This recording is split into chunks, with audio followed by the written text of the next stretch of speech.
सरस्वती जयति वीणाधारिणी जयति जय जय मा सरस्वती जयति वीणाधारिणी जयति जय जय मा सरस्वती जयति वीणाधारिणी जयति पद्मासने माता जयति शुभवरदायिनी जयति पद्मासने माता जयति शुभवरदायिनी जगत का कल्याण कर माँ जगत का कल्याण कर माँ तुम हो विघ्न विनाशिनी जयति जय जय माँ सरस्वती जयति वीणाधारिणी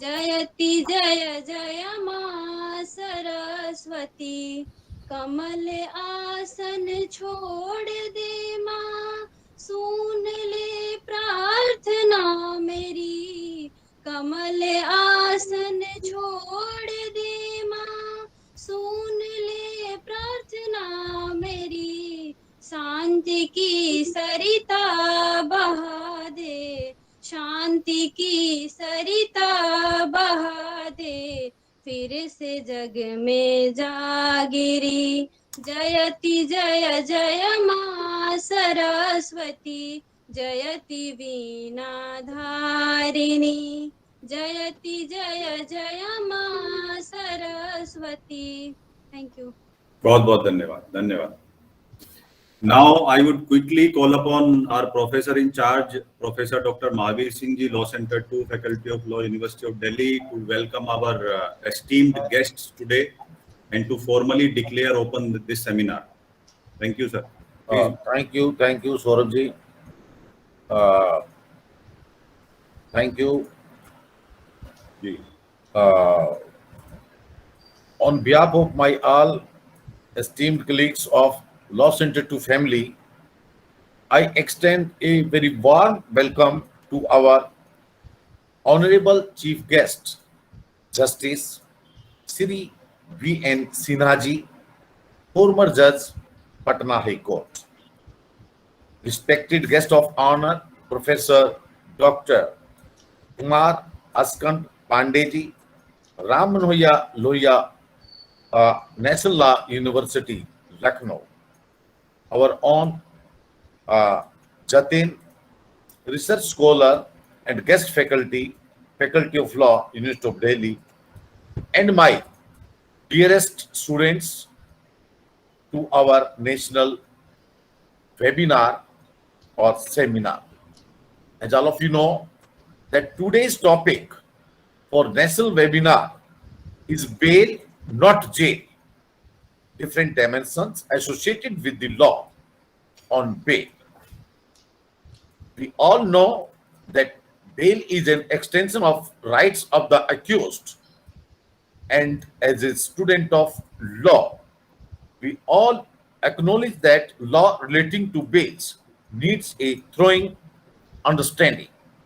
I invite you to this session to learn, relearn, and revisit the law relating to bail, which is critical work of the judges, advocates, and academicians.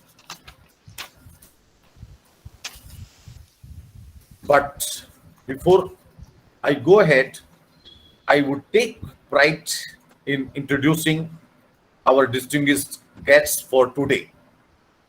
Our chief guest, Justice Sri V.N. Sinha Ji, former Judge, Patna High Court, has a long celebrated career in legal field, both as an advocate and honorable justice.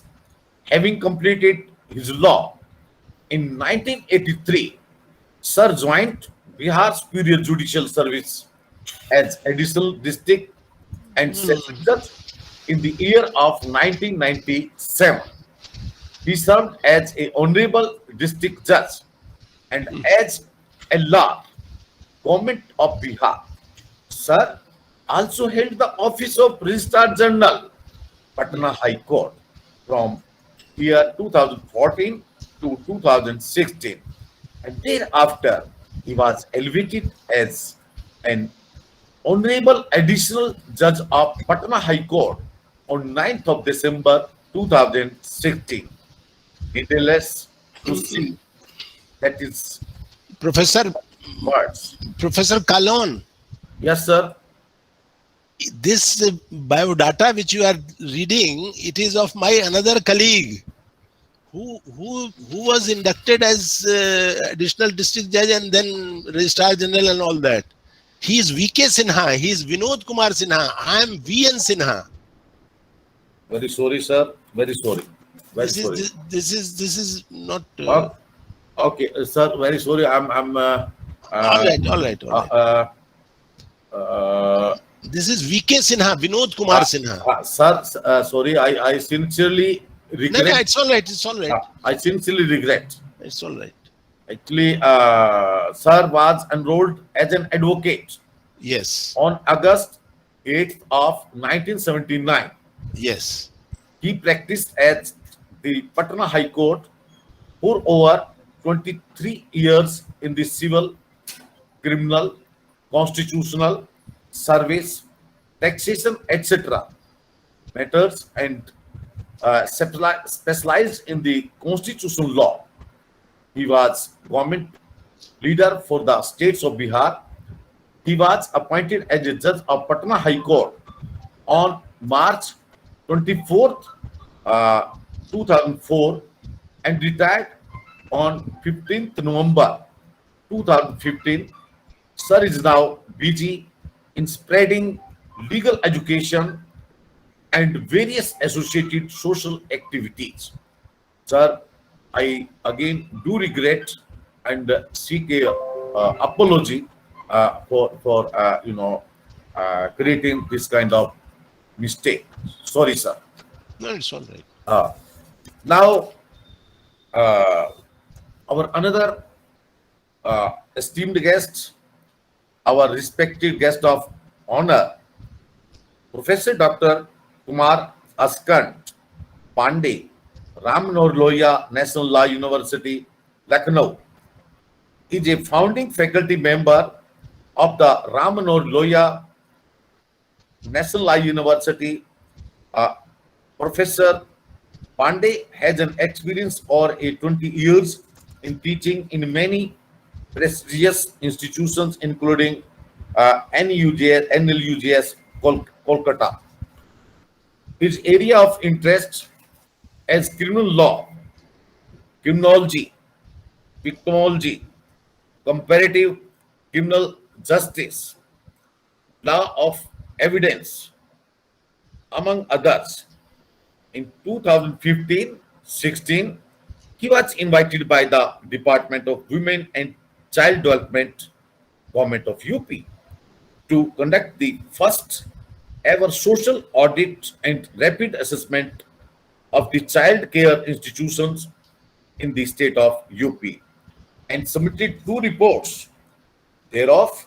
In the year of 2016, his proposal for a major action research project was accepted by UNICEF, and under his stewardship, the project is successfully running in 28 districts of Uttar Pradesh under the title Strengthening Child Protection System in the State of Uttar Pradesh.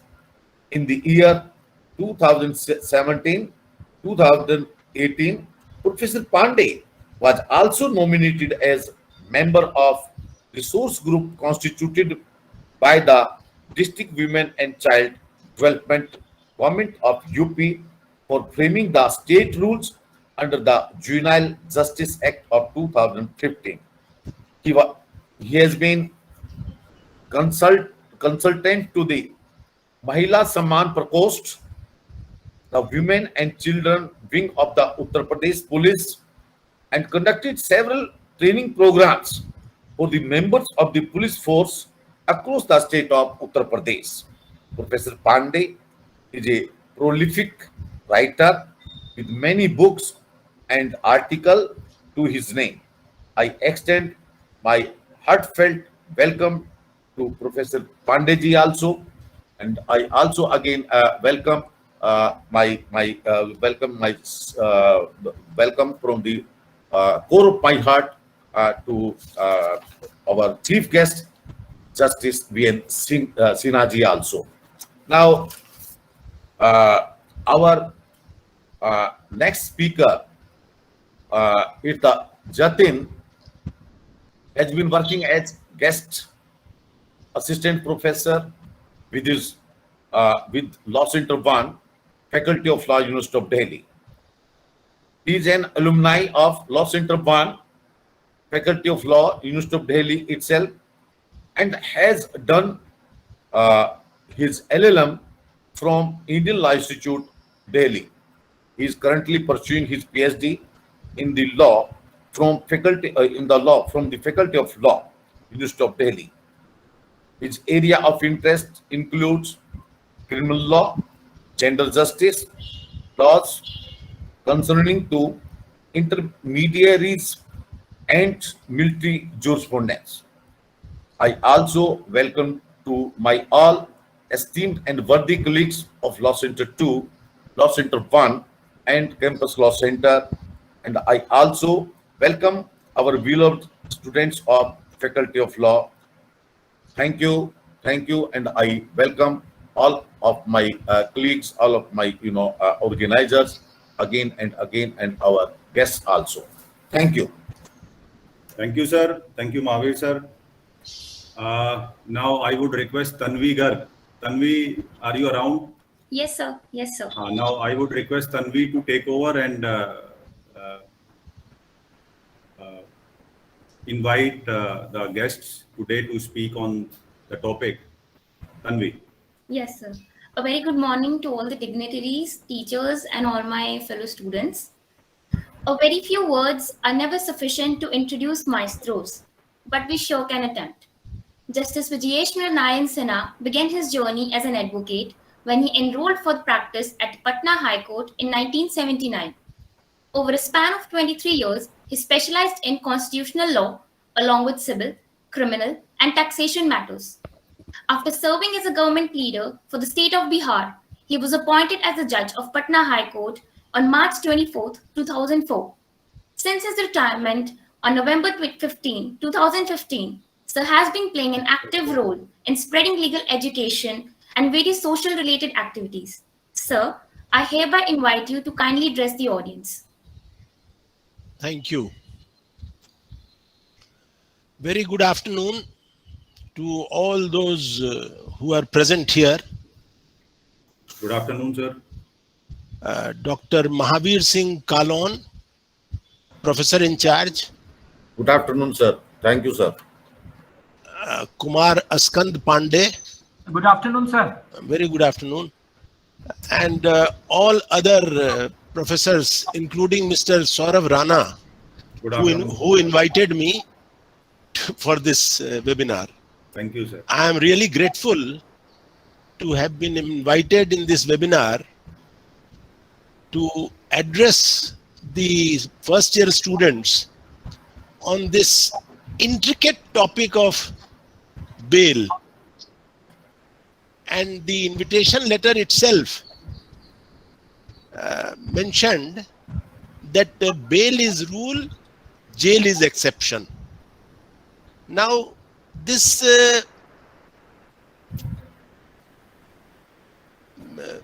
description about bail, that is the rule and jail is exception, emanates from that Article 22, subclause 2, which Professor Rana referred in his opening remark initially. Now, when you will read Article 21 and 22 together, then you will notice that depriving anybody of the opportunity to move out if he is confined either to judicial custody or to police custody or to any preventive detention custody. There are three types of custodies. So in all these three custodies, his liberty to move out is taken away. So that can be taken away only by a procedure established by law. Now, what is that procedure established by law? This application of bail is only in substantive criminal cases, which is lodged against a person. So far, preventive detention is concerned, in those matters, there is no concept of grant of bail. Either the order detaining you will be set aside, will be quashed by the competent court, that is High Court or Supreme Court, or you will continue to remain in detention. There can't be, nobody can apply for grant of bail if he is put under preventive detention. Preventive detention is not for any substantive case, it is for many other reasons. So we are not dealing with that. Presently, we are dealing with substantive cases registered against X, Y, and Z, and then that X, Y, and Z is, there can be two situations. He is apprehending arrest or he has already been arrested. These are the two situations which can, which he may have to countenance. So if he is apprehending arrest, that provision will come later, 438. We will deal with little later. Presently, when you have been arrested by the police. Now, police having arrested you, they are empowered with reference to the sections which was also referred to by Mr. Saurav Rana in his opening remark, that police can detain you with themselves in connection with a substantive case for 24 hours, excluding the journey time. And then within that period, 24 hours and the journey time, they are required to produce you before a competent magistrate, a court other than Sessions Court and High Court. So other than Sessions Court and High Court, this is the word you will find in 436. This is the word you will find in 436, that police is required to produce you before a court other than Sessions Court and High Court. So you are produced before a magistrate, civil judge, junior division, or civil judge, senior division, depending upon the nature of the case. Now, once you are produced there, the learned magistrate has two options. Either, learned magistrate has three options. Either to remand you to police custody, or to judicial custody, or to release you on bail. Now, these are the three situations. Now, which of the three orders he will pass in a particular case, that will depend upon the facts of the case and the provisions of law. Now, provisions of law are there in 436. You read subclause 2. There can be two situations. You are made an accused in a bailable case, and you may be made an accused in a case which is non-bailable. Now, in a non-bailable case also, there can be two situations. One, that the offense is punishable by a sentence up to 7 years, or more than 7 years, or punishable by death or life sentence. That is the only two minimum provided there. So there are three situations. Now, in these three situations, the magistrate has to deal with three different yardsticks. In a case which is bailable, he is required to, no sooner you offer him the bail bonds, he is to accept and release you on bail. Even the police has got that power to do it. Police has now one more section which Professor Rana did not refer. It has been inserted in sometimes in 2007-8 or 9. I don't remember the time. It is section 41. Now it has provided section 41 in the CRPC. It provides police. It requires It requires the police to even ask the person in a case which is less than 7 years that what are the exceptional circumstances on which he has to forward you to the magistrate. Otherwise, it is required of him only to ensure if you are ready to offer the bail bond and all, then he is required to accept that and admit you to bail and then send the police papers to magistrate. So the cases in which the maximum punishment is less than 7 years, it is quite simple. The magistrate, the police, everybody is empowered to grant bail. But the difficulty arises when the sentence is more than 7 years or sentence is punishable with life sentence or death. Those are the two. In a case of 302, only those two sentences can be awarded. So in those two cases, the magistrate doesn't have the power to release you on bail. So this is the basic concept of section 436, which is the first section dealing with provided in chapter 33. That is the chapter which deals with bail. It is all that section deals with a situation only at a preliminary stage of a case, when the case has been registered and you have been produced before a magistrate. It is the beginning. It is not that you have been convicted. It is day one of the case. So that is the most important time.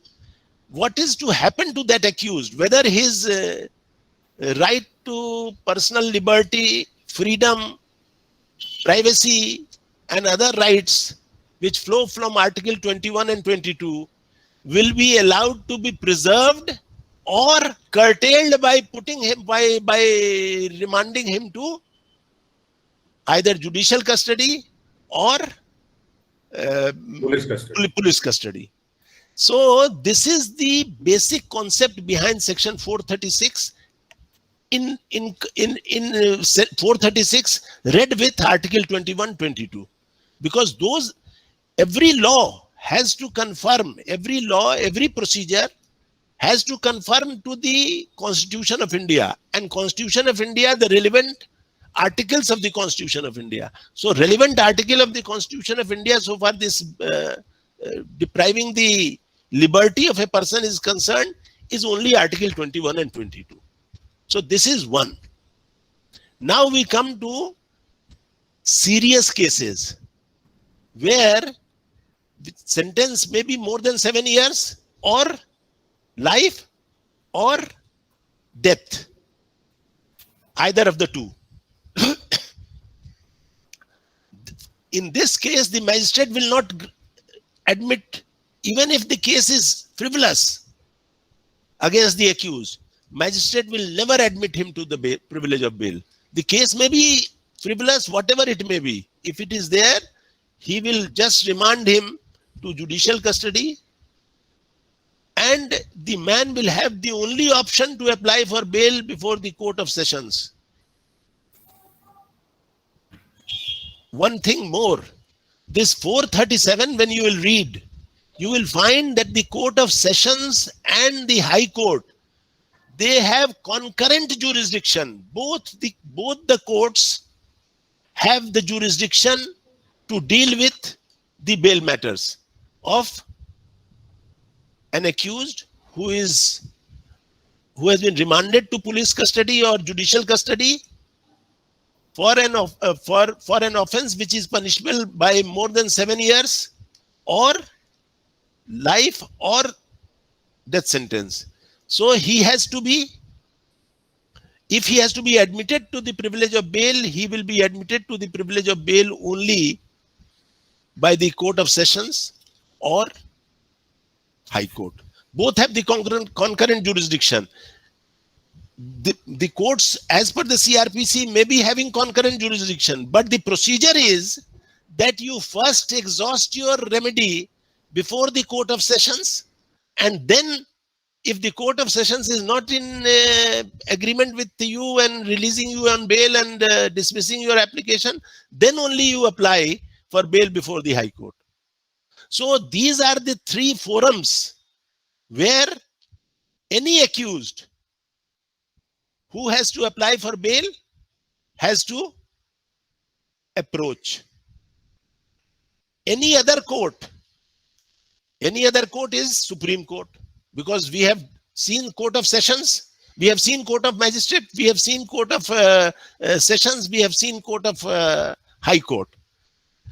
So any other court is only Supreme Court. Now Supreme Court will, if they consider bail matters, but that is under their power under Article 136, a special leave to appeal against the order passed by the High Court.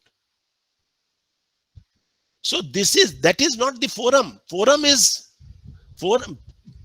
Forum provided in the CRPC is Magistrate and Court of Sessions and High Court. Thereafter, a special leave is altogether a different thing. These days you must be hearing that Supreme Court is admitting to people to bail whose request for grant of bail has been rejected by the Magistrate and the Sessions Court and the High Court. They are being admitted, but that is being done pursuant to the powers vested in the Supreme Court by virtue of Article 136 of the Constitution of India. So this distinction, the bail granting court, actually as per the CRPC are those 2-3 courts only. So this distinction, your Supreme Court may say that we are not inclined. Those 2 courts are there, you go and renew your prayer there. And that happens in many cases. So these are the 2 provisions for once you are arrested, then only these provisions come into play. Besides these 2 provisions, there is another provision, that is Section 438. Now, Section 438 provides for, in the case, if a case is registered against you and there is a, you are apprehending arrest, there is a threat that you are likely to be arrested, then in that case, before you get arrested, you apply for grant of bail in the event of arrest, either before Court of Sessions or the High Court. 438 also you will find only Court of Session and High Court. So there also power is concurrent, but the fact remains that application initially is filed before the Court of Sessions. Once it is rejected by the Court of Session, then only people come to the High Court. That is the practice. Power is there, concurrent. You can directly come to the High Court. But High Court generally, in most of the cases, not generally, in most of the cases, rather in almost every case, they will never deal with your case unless you have approached the Court of Sessions first. And then once it is rejected there, then only you can be heard here and court will grant. Now these are the provisions. Besides these 3 provisions, there is one more provision. That is Section 167. That is 167(2). If you will read that provision, you will find that if the police, generally the police is required to complete the investigation in a criminal case within 24 hours. That is the ideal. But this ideal, as provided in the CRPC, perhaps in section 57, is not achieved ever. Mostly the time taken by the police in investigating a case is more than beyond 24 hours.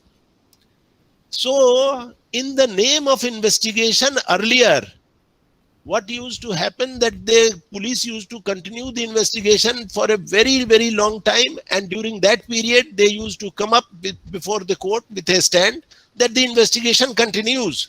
So we are at this stage, the accused may not be released on bail. So it was having a very serious effect upon the liberty of the persons. So legislature appreciated it, and sometimes later in 167 was introduced into CRPC, and it was provided that in a case maximum punishment is lesser, 60 days, and in those cases in which the maximum punishment is life or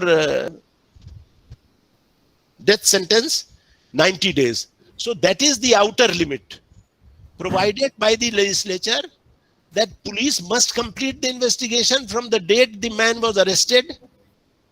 And if it is not able to complete the investigation during that 60 or 90 days, as the case may be, depending upon the sentence, depending upon the sentence which is to be imposed in terms of the offense which is alleged, he has to be released on bail. If during that 60 or 90 days, the investigation is not complete. So these are the 3-4 provisions which is there while the case is under investigation or even after an investigation. Conviction has not taken place. Convictions, once the conviction will take place, the standards will differ. In pre-conviction cases, the prima facie case about the allegation is seen by the judge and the court, whether the prosecution which is alleging against the man, whether the allegations are prima facie appearing to be true or not. It is all discretionary. Statement made in the FIR, statement made in the further statement, all these materials collected during the investigation in the case diary, all these things are seen by the judges while applying whether to admit the man to the privilege of bail or not to admit the man to the privilege of bail. So these are the things, prima facie case, his antecedent, whether he has committed such offense earlier, if committed, whether he has been convicted or not. So there are these, because till then there is no finding that that the accusations laid against him have been proved in a trial. Once those allegations are proved in a trial, then the appellate court, while admitting you to bail, will apply different standards. So these are the things which prima facie taken into consideration at a stage when the conviction is not there. Once the conviction is there, then the findings recorded by the trial court is considered in the light of the evidence already on record, and then the appellate court whether either admits or refuse the bail. But that also, there are pronouncements of the Supreme Court and the High Courts that if the man has served more than half the sentence which has been imposed on him, then in that case, if the appeal is not likely to be heard finally, then since he has remained in jail for a substantive period, so courts are allowing. But That is all discretionary. There are many cases in which people continue even beyond that half the sentence, are not granted bail because it is discretion. So these are the prima facie things. About this anticipatory bail, I will tell you one thing. Because anticipatory bail is granted at the initial stage while the investigation is under progress. So now you will come across many cases in which while granting bail, the judge says that this anticipatory bail shall remain valid only until submission of charge sheet. Once the charge sheet is submitted, he will again have to apply. Now, in this connection, there is a provision, section 170 in the CRPC, which says that while the police will be submitting charge sheet, he will ensure that the accused against whom the charge sheet is being submitted, he is also brought in custody.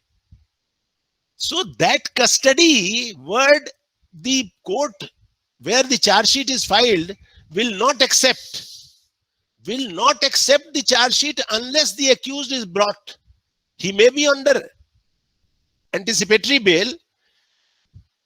So at that, to avoid this situation, people, while the judges, while granting anticipatory bail, are saying so that this is granted only until charge sheet. Now, yesterday only, today it is reported in the newspaper. A Supreme Court judgment. Fortunately, I saw it in the morning, although I had seen yesterday also on the Twitter that judgment. That is by Justice Sanjay Krishan Kaul of the Supreme Court and Justice Roy. Two judge bench has given one judgment. In that case, what happened? That one supplier of stone boulder had not paid some royalty under the Mines and Minerals Act. And for that purpose, an offense was, in terms of the Mines and Minerals Act, an offense was committed. For that offense, a case was registered against that supplier. Now, once that he applied for anticipatory bail and he got anticipatory bail. Now, when after 7 years, the police completed investigation in that case, and having completed the investigation, police asked the man that you come along with us, we will produce you before the magistrate. So he apprehended this and he challenged that order of the police authorities. Matter came to Supreme Court and Supreme Court said, notwithstanding what is stated in this article, in this section 170, quoting precedents, the Supreme Court says that in view of the privacy and the fact that it is, when he has continued on bail, he has joined the police during investigation, there is no likelihood of his being absconding. He has been there throughout the period of 7 years. So he need not surrender even now. And the order was quashed, the magistrate's order, by which he has directed that I will not accept the charge sheet unless the man is brought in custody before me. So that order has been quashed by the Supreme Court. Although it was affirmed by the High Court, matter came in appeal before Justice Kaul, and Justice Kaul has set aside that order. Today it is reported in the newspaper. I have read in and I have read that order in newspaper also, and I have got the judgment also on my WhatsApp. Somebody has sent it to me, so I will send it to Professor Rana. Yes, sir. On his WhatsApp, and he will send that judgment to all of you so that you can read. So these are the provisions about the bail matter and different intricacies in different courts. This is the monologue in which I have spoken like this. I don't know how much you people have understood and what you have understood. So you people can ask me question, or you can I can go on even now, but that will not serve any purpose. Thank you, sir. It was a wonderful session. Students, if you want to ask any question, the floor is open for you. Tanvi. Sir, Tanvi, are you around? may I Yes, ask? yes, yes. Arjun, Most welcome. Arjun, First, you tell me your name. Sir, my name is Arjun Singh. Very, I am yes, from LC2 Section A, a student, Law very good. Faculty, University of Delhi. Very Uh, good. First of all, Arjun, my yes, request is that if you can put on your camera, then that would be very good because Yeah. Please. yes, sir. Thank you, Arjun. So my question is in the offenses like Section 153A or promoting enmity, 153A of the IPC, promoting enmity on the basis of religion, race, or Yes, yes, other. yes, yes, yes, yes, yes, The yes. political personnels arrested and before arrest also anticipatory bail granted, and even they arrested, the bail immediately granted. And in some cases like even the rape cases or other cases of death imprisonment or life imprisonment, they also granted bail. But if we see section 437 or 439 of the CRPC, there is provision that in that cases they shall not be granted bail, and also the antecedents should also be taken into consideration by the court. So can you give some light on that? Yes, yes. In imparting the justice, court should take Then this the in consideration. court has to take into account. You be live. You be live, Mr. Singh. Why are you shutting off your camera? You be live, so that I will appreciate how much you are appreciating. You see, Yes, sir. the provisions in the code is required to be seen by the court while considering a particular case for grant or refusal of bail. The grant or refusal of bail is not done only on the basis of hearing the argument of the one side, that is the accused. It is done, whatever is done, that is done. CRPC also provides that grant of bail has to be preceded by hearing the public prosecutor. Without hearing public prosecutor, in no case bail is to be granted. Maybe anticipatory, maybe regular, maybe anything, by either by Court of Sessions or by High Court or by any court. Even the Supreme Court SLP, public prosecutor or the state council is heard, then only bail orders are passed. So it is the duty of the public prosecutor to bring to the notice of the court the antecedent, bring to the notice of the court the seriousness of the charge, bring to the notice of the court that the offense is absolutely made out and there is no scope. If he is released on bail, he will again commit the same crime. So it is for the public prosecutor to apprise the court and the court to appreciate all those things, and then only bail can be granted or refused. And if anybody who is aggrieved by that order, if suppose bail is granted and the public prosecutor or the state is aggrieved, then they have the right to approach the superior court. Superior court is that if the Court of Sessions has granted, you go to High Court. If the High Court has granted, you come to Supreme Court. So it is all objective. Grant of bail or refusal is objective. The orders are given. Reasoned order is passed. It is not without reasons. Just discretion is not exercised. For discretion either in favor or against, it is mentioned why I am granting him bail, why I am refusing bail. Not that ki just grant kar do ji. ऐसा नहीं होता है. Have you understood what I want to tell you? Yes, sir. Yes, sir. Court actually mentioned that why the ground, why. Yes. Why granting or why refusing? Both are mentioned. It is not that. And if such an order is passed, which is ipsi dixi, then it will be set aside. No moment it is passed.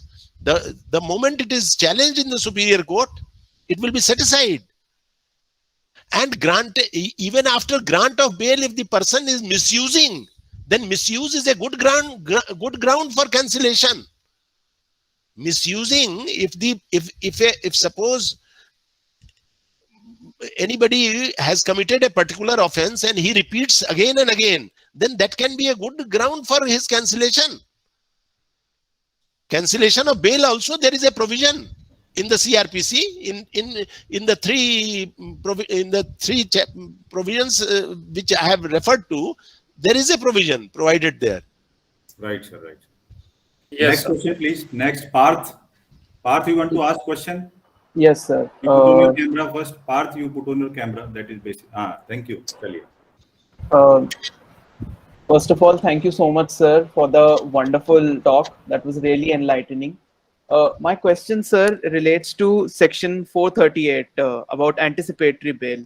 So being a practitioner, I think you can shed some light on what are the considerations that the court looks while granting an anticipatory bail, and especially what about the social position of the parties, like if it is a celebrity who is asking for anticipatory bail in what he considers to be like a frivolous lawsuit. So can you shed some light on what are some considerations while granting? You see, this celebrity may be a celebrity, but in the eye of law, celebrity or no celebrity or an ordinary person, it is the same prima facie case. It is the same antecedent. It is the same, the consideration which is good for me is also good for the celebrity. It is not that some Salman Khan, if he applies for bail, the standards of bail will not change. And if it is changing because of that, as we have seen in the past, I should not say like that, but that is the indiscretion. That if you get impressed upon the personality of the celebrity and grant him bail, or refuse him bail without going into the merit, because you are sure that he must have done like that. So material collected during investigation,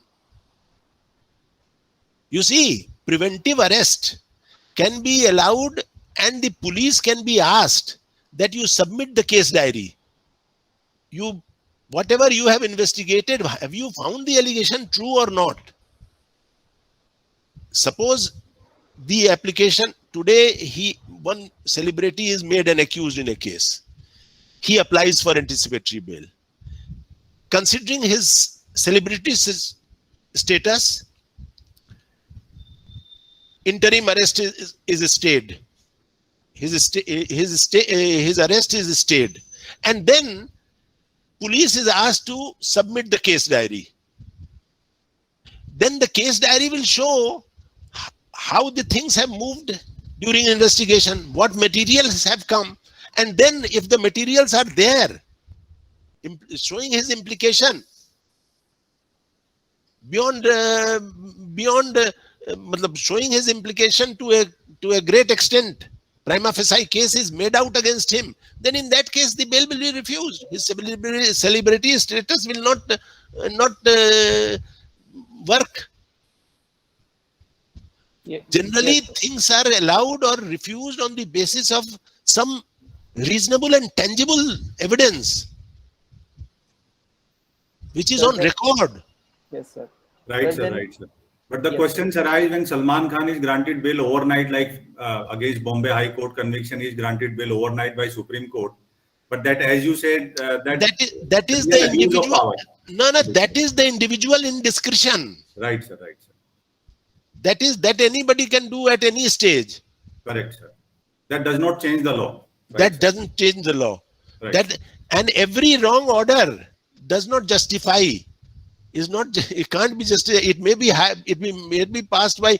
You see, you will hear many Supreme Court judges saying that if there would have been a court above us, then many of our orders also would have been set aside. Correct, sir. Correct. They are saying so in very many lectures and seminars.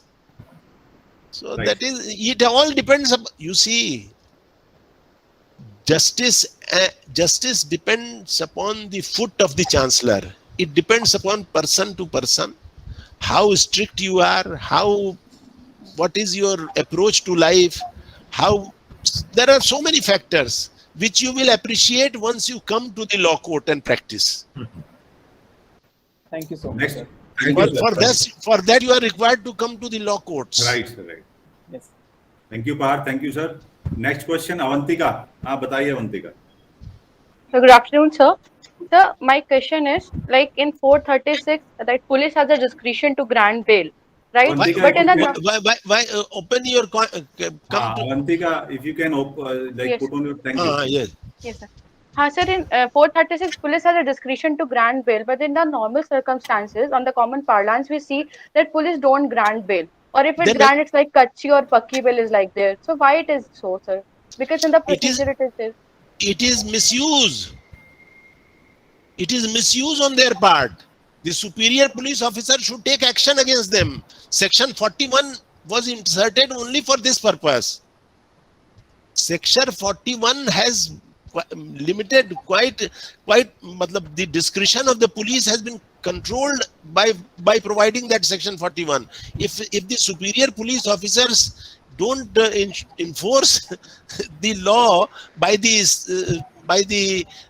station house officer, then what we can do?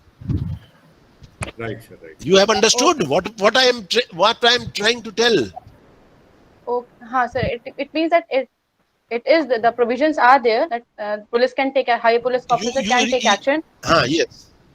No, But discipline. since it is Superior police officer will take disciplinary action against the station house officer who has violated section 41.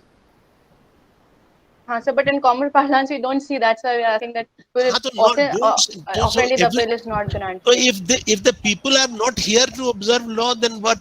That is why I say that law abiding citizen. Everybody has to be a law-abiding citizen. This is training of the mind. Once you become an officer, you think that I am officer, and then you act in a official fashion. But sir, if we look at 436 and 437, even police officer has been given power, but then we do not see it happening more often in the practice. So this is what we are saying, that that should. Because section 41 has been provided to ensure if the police will exercise that power, then in that case, to that extent, the burden on the courts will be lessened. Reduced, right. And even in Arnesh Kumar, the court said that magistrate has to peruse the file and see actually whether police has complied with section 41 or not. Yes. Yes, sir. You see, Mr. Rana, the date on which any accused is produced before the magistrate, that is the most important day. Right, sir. And the magistrate don't discharge that function sincerely, because at that time it is their duty to put the question to the person produced before them in camera, after asking the person who is producing them, the police officer, to go out of the chamber, and then to ask him whether he has done anything wrong to him during those 24 hours. Right, sir, right. But it is not done. Nobody asked, sir. Nobody asked, nothing. Everything is quite normal. Actually, sir,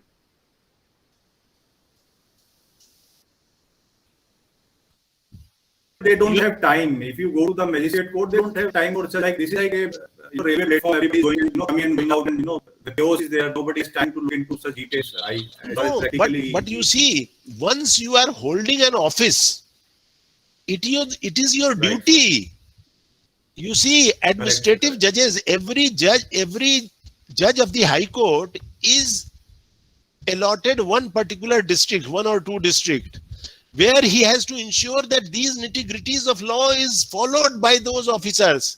Otherwise, it is creating havoc. Correct, sir. Correct. So, even after the police, returns with the accused after 2-3 days police custody, nobody asked whether you were tortured or how the police behaved. Yes. Nobody asked. No. That nowadays it has become quite natural for the police to detain people for more than 24 hours. 24 hours. It has become quite natural now. क्या बोले अब तो सवाल है. Thank you sir. हाँ, तन्वी बताइए. Tanvi. Yes, sir. हाँ. So while we study law, it becomes about a very imperative thing that we try to cull out from the provisions and grasp the issue. But then it's always said that for a good lawyer or a good law student, it's always necessary that you always learn how to cull out and take out the pitfalls from the provision. So could you shed some light on how the Indian bail jurisprudence provisions in CRPC suffer from various shortfalls or pitfalls as per your view, which could be further improved? Actually, I could not understand your question. Yes, sir. So I'll repeat. So what I was saying was that it's always said that to be a good law student, you should not only be able to appreciate the provisions that are given, but also point out the various shortfalls or pitfalls that they carry through due to certain omissions or due to the very fact that how they are stated. So, sir, I wanted to have your own views upon what could be the further improvements on the Indian bail jurisprudence as they are provided in the CRPC, which could be You see, this pitfall you can find out only by reading the records. Once you read the records connected with your case, and then the provision. So provision, when you will read the provision, after paraphrasing the provision so that you understand the import of it, and then the facts of your case, and then see, then it will automatically appear to you that these are the follies which has been committed by the magistrate or the police or by any other person, and then that will give you the advantage in the superior court when you challenge that order. Yes, sir. Thank you, sir. Apurv Shreyans. Yes, You sir. want to ask question, please. Yes, sir. Bolo. Very good afternoon, sir. It's a great privilege to have you with us, sir, and to be part of your lecture, sir. Thank you. Sir, I just want to seek your opinion, sir, in a particular section of this bill, sir. Do you find any sort of loophole in this section, or is there any form of reforms which are required to be done by the legislation in the part of this section, sir? To me, these sections appear to be quite comprehensive. They provide for every situation, and if the persons who are applying these provisions, either the police authorities or the judicial magistrate or the session judge or the high court judge, if they are sincerely following these provisions, then there will be no difficulty at all. Things will move. Things will move. Okay. Thank you, sir. Thank you so much. Any other question? Simran, yes, Simran, please. Simran, go ahead. Good afternoon, sir. So this was very enriching and enlightening session granted by you. So my question would be like how an accused person, so let's suppose he's of an unsound mind when he's purviewed under the inquiry. Little louder. Yes, sir. So my question is like how if an accused person, if he's of unsound mind when he's been interrogated upon the inquiry or upon the investigation, and then further when upon he's tried for the trial, he comes to be of sound mind, and vice versa, sir. Like suppose if he's tried if he's charged upon the inquiry, and then after being harassed by the police officials, he somehow like subjugates to the being of unsound person.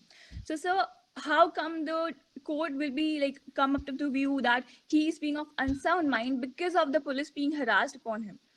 So my question is upon once those who are his guardians, yes, sir, are able to, with the help of some medical certificate or anything, yes, sir, are able to convince the authorities, yes, sir, police authorities, if they are not listening, the magistrate, that he is of this unsound mind, yes, sir, then he can't be subjected to any of those things. all right, sir. But this is because unsound, if he may have committed an offense, very serious offense, Yes, sir. But if he has committed that serious offense in the state of madness, Yes, then sir. in that case he can't be tried and held guilty.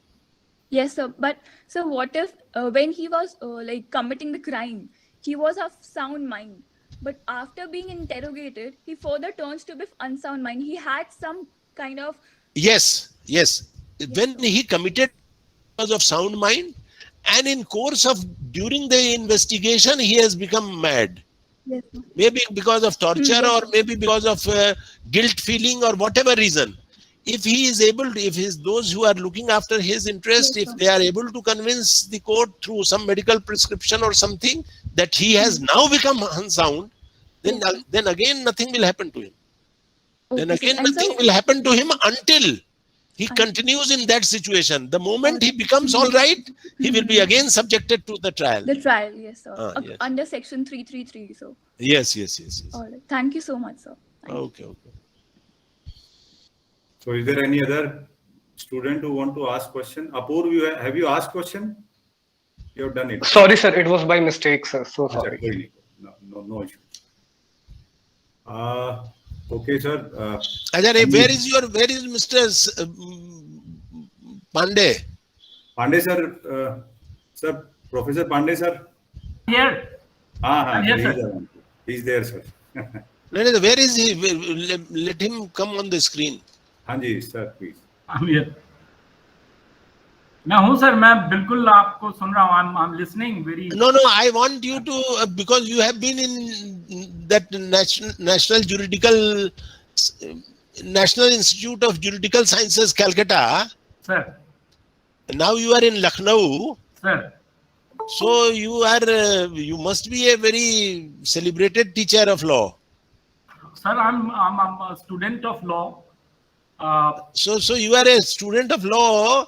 I'm saying that we all are students of law. Sir. Law is such a subject, such a complex subject that everyone has to be a learner throughout his life. Sir. So you have done your expertise in all this in this field only. Your subject is criminology, na? Sir, criminal law, criminology, yes, sir. Yes. So it was nice to see you. Sir, I have a small query here. If Yes. Allow me to say.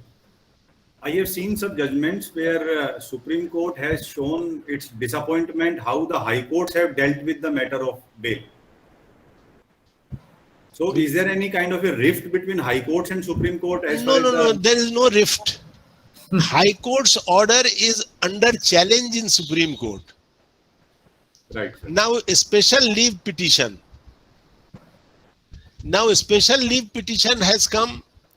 The judge is for doing complete justice between the parties. Supreme Court being the final court is entitled to take a view. I read out a small portion of a judgment, sir. Please. With your permission, sir. Please. It is Sompal Singh versus Sunil Rathi, 2005, Volume 1, SCC, page 1. Yes. Now here what happened in this matter, Supreme Court cancelled the bail of accused.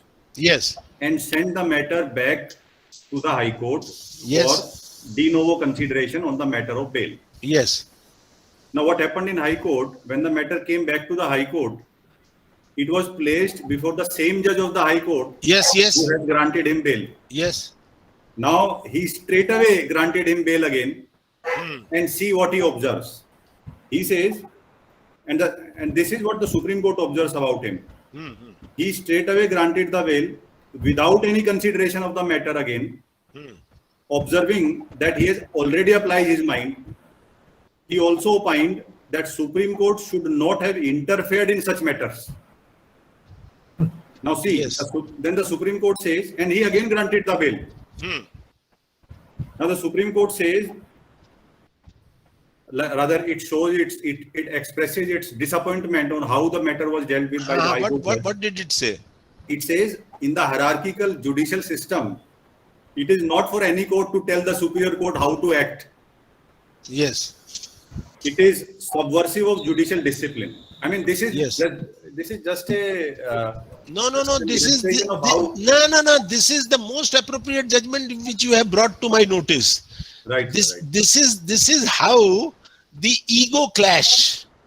Right, sir, right. And that's why I use the word rift. Is This there is a a kind thing- of rift between the High Court judges and the Supreme Court judges in these matters? No. It is not lifted. You see, kya, matlab, what Professor Rana, what should I say and what should I not say? It is better. It Right, is sir. Because it you is see- clash of ego. That is what I told Right, you. Yes. Because you see, I was a senior judge of the Patna High Court, Right, sir. next to the Chief Justice. 12 years I remained on the bench. So I have seen so many these things happening from here to there and there to here. Right, sir. So- Shivam, right, sir. Shivam wants to ask a question. Shivam Malvi, are you Sir, around? can you repeat the case name? Sir, before going to Shivam, can you repeat the case name? Case name is Sompal Singh versus Sunil Rathi. Let me tell you the citation. It is Citation. just a second. Sompal.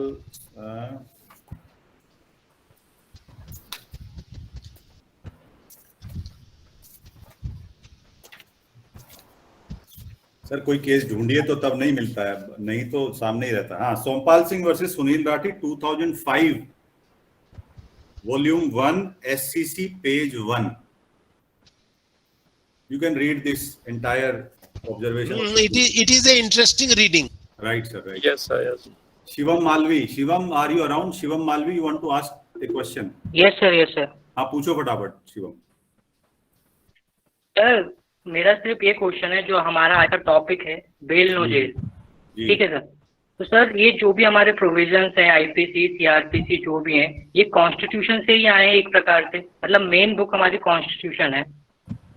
तो sir हम जब यहाँ human rights और article की बात करते हैं, हमारे पूरे कॉन्स्टिट्यूशन में लिखा है कि सभी को पहले बेल, मतलब ह्यूमन राइट है उसका बेल. बट हमारे यहाँ सर ऐसा होता है, अब गवर्नमेंट पॉलिसी का है या कुछ, बहुत सारे लोग बिना ट्रायल के बिना बेल के अभी भी है, और उनका इतना बड़ा कोई अक्यूज भी नहीं है वो किसी में.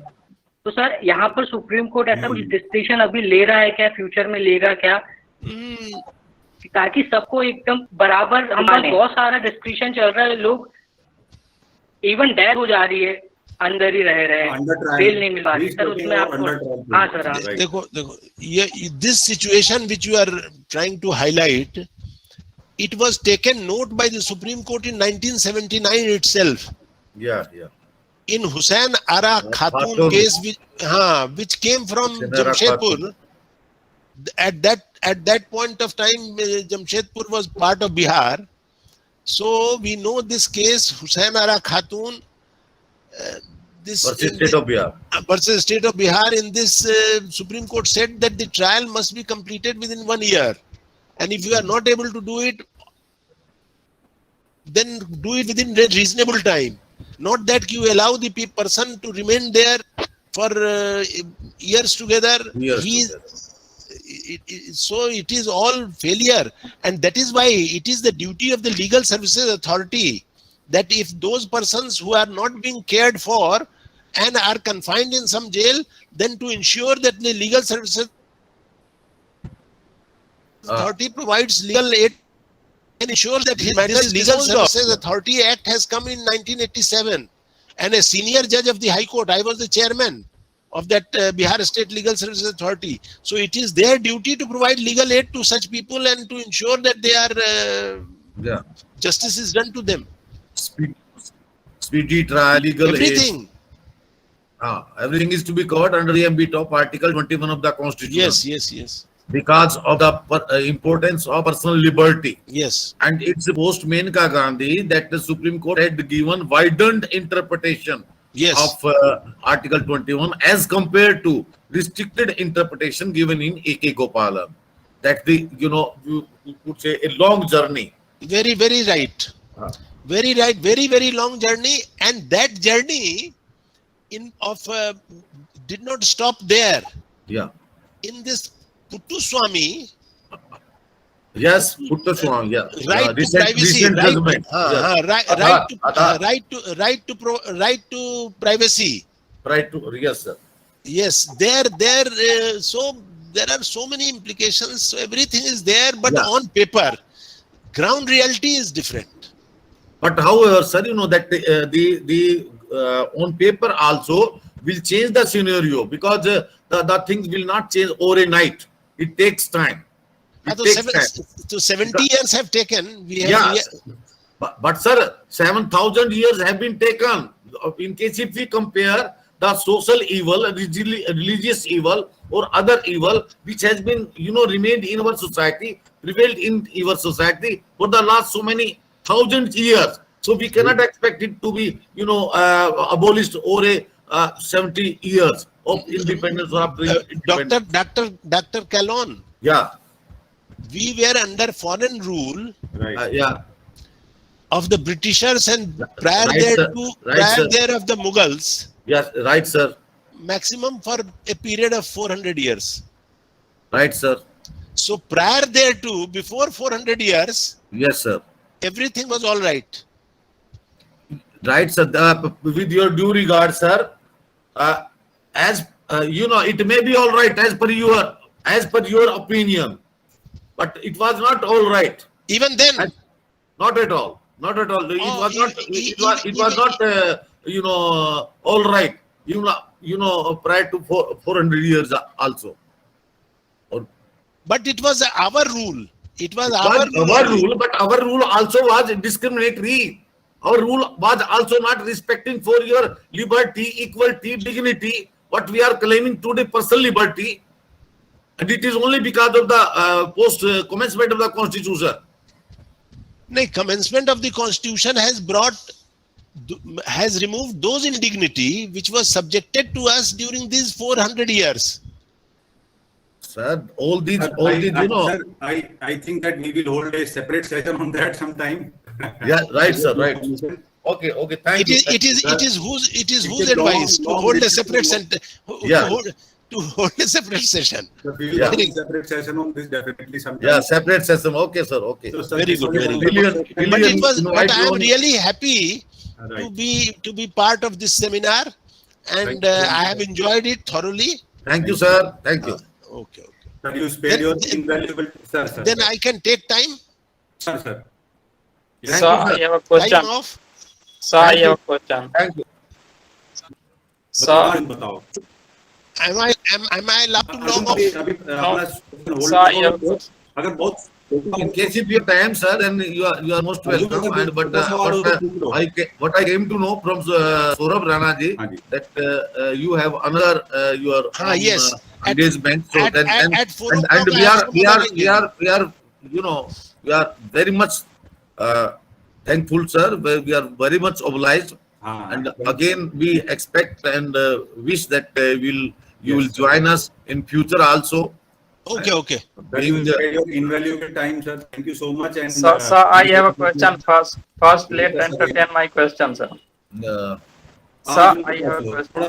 Sir is in hurry, Arjun. Sir is in hurry. There are another two Just a speakers. minute. There are another two speakers. You may please. I don't, you know, because now it's around 2:30.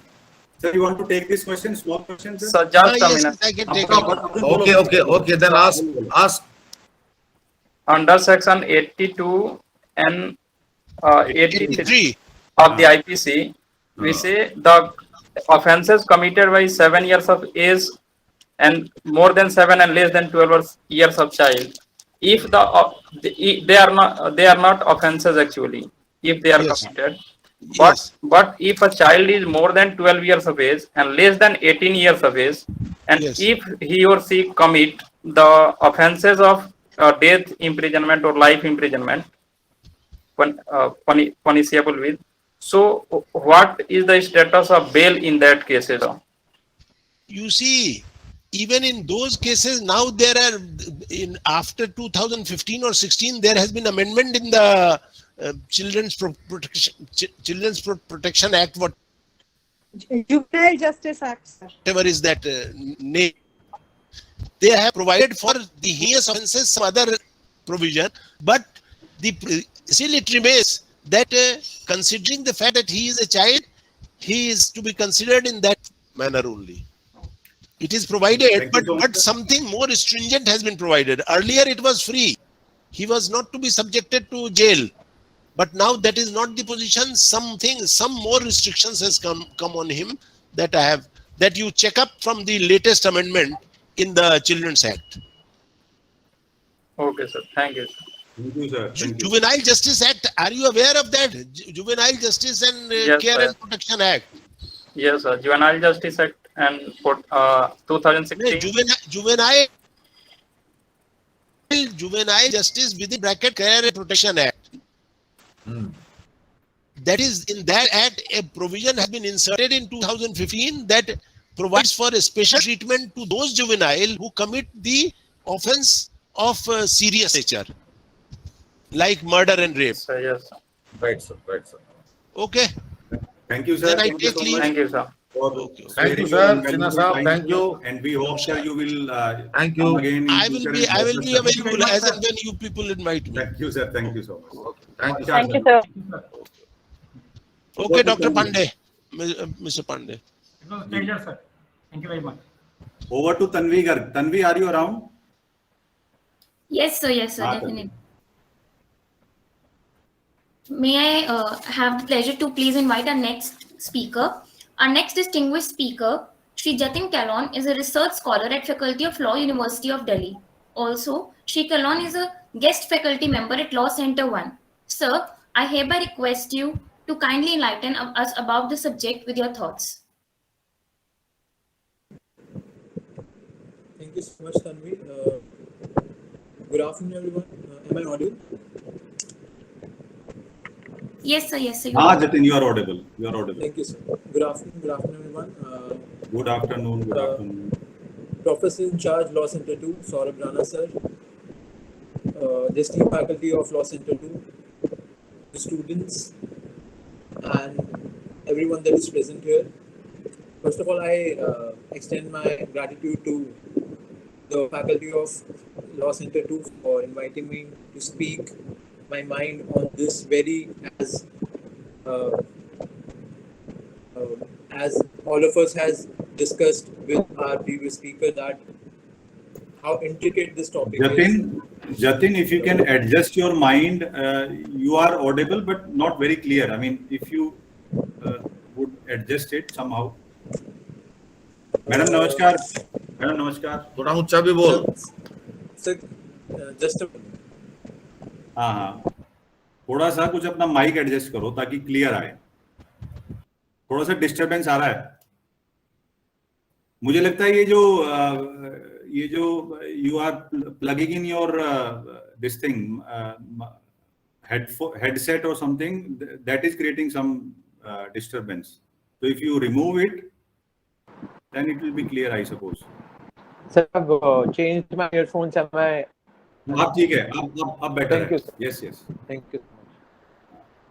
So as I was saying, that we have just now witnessed and we just now concluded that how intricate this topic of bail is. I would like to now commence my observations on this very intricate yet very imperative topic in our criminal justice administration. Before I do that, I would ask the permission to share my screen from Saurabh Rana, sir. Yes, please. Please. Thank you.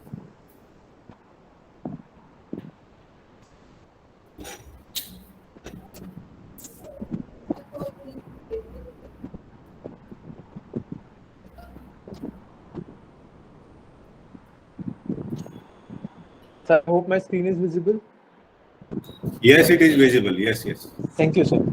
So bail, not jail. Different dimensions associated with the law on bail. So this very popular, yet very, again, essential phrase, bail, not jail, it was first surfaced in the case of state of Rajasthan versus Balchand.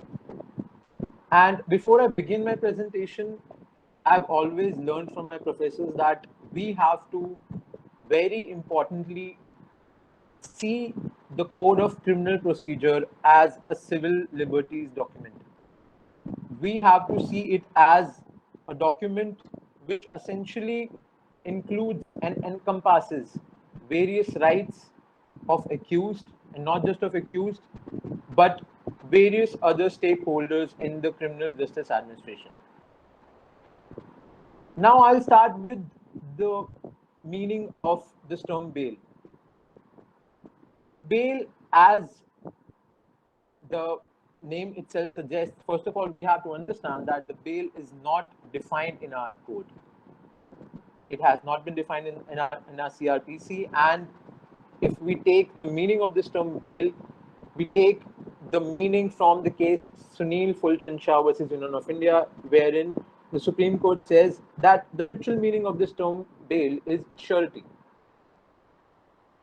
And the Supreme Court further elaborates that it essentially means the judicial interim release of a person suspected of a crime held in custody on entering into a recognizance with or without sureties that the suspect would appear to answer the charges at a later date. Now, before we delve into this topic of bail, again, we have to revisit its etymology, its history, and Jatin, yes, sir.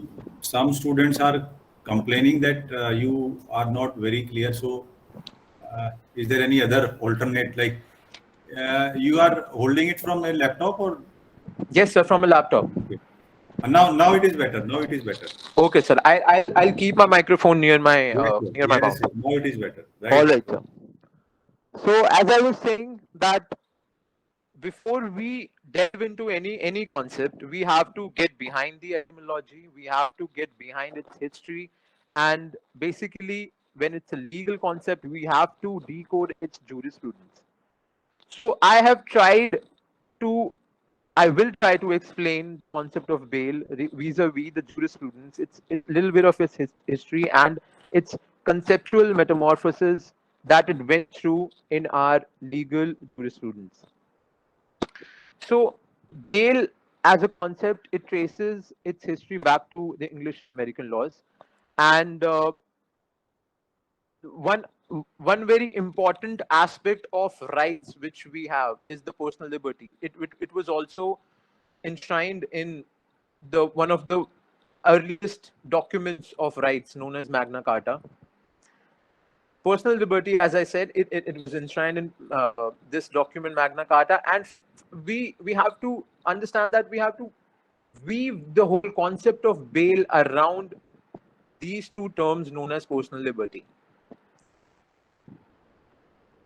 In the essentially in the medieval England, there was a pressing need of freeing the untried prisoners from the jails which were ridden with diseases, and they were not in very good conditions, the prisoners, or in fact the jails itself, and they had to wait for their trials because the judges used to travel from one place to the another places to dispense justice, to hear trials, and they were traveling, and hence there was a pressing need, as I said, to decongest the jails. So this practice of decongesting the jail, and also to provide relief to the untried prisoners, and also to value their personal liberties because they were still under trials, this practice of providing sureties came into picture, and it became a common practice that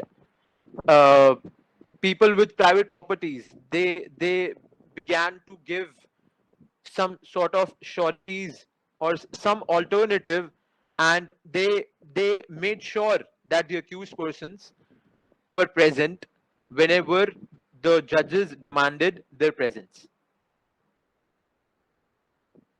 Now, to again conceptually understand bail, we need to understand how and why it was needed in the very first place.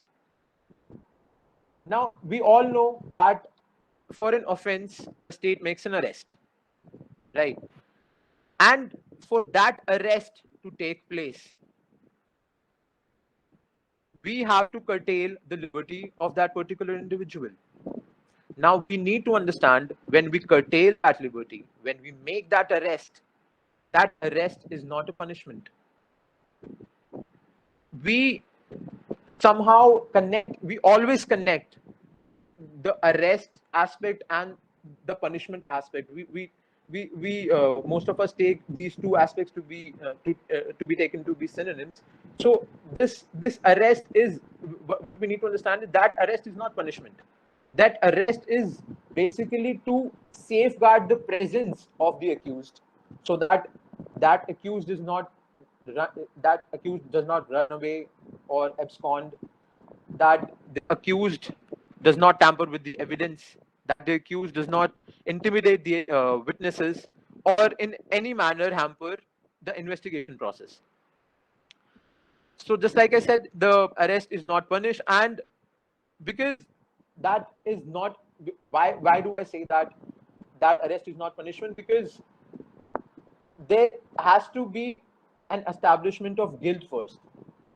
There will be things that will be proven against the accused, and only that we can bring in the concept of punishment in the whole process of criminal justice administration. So just like I said, we need to prevent the absconding of the accused. We need to make sure that the evidence, the crucial evidence which uncovers a great aspect of justice, we have to preserve all of that, the witnesses. We also have to understand that there is a very precious factor in what we call an adversarial system that we follow in India. An adversarial system is a system wherein there are two parties, and those two parties, one is the accused and the other one is the victim. They are put in front of each other as adversaries, and there is a third party known as the judge, which is impartial person who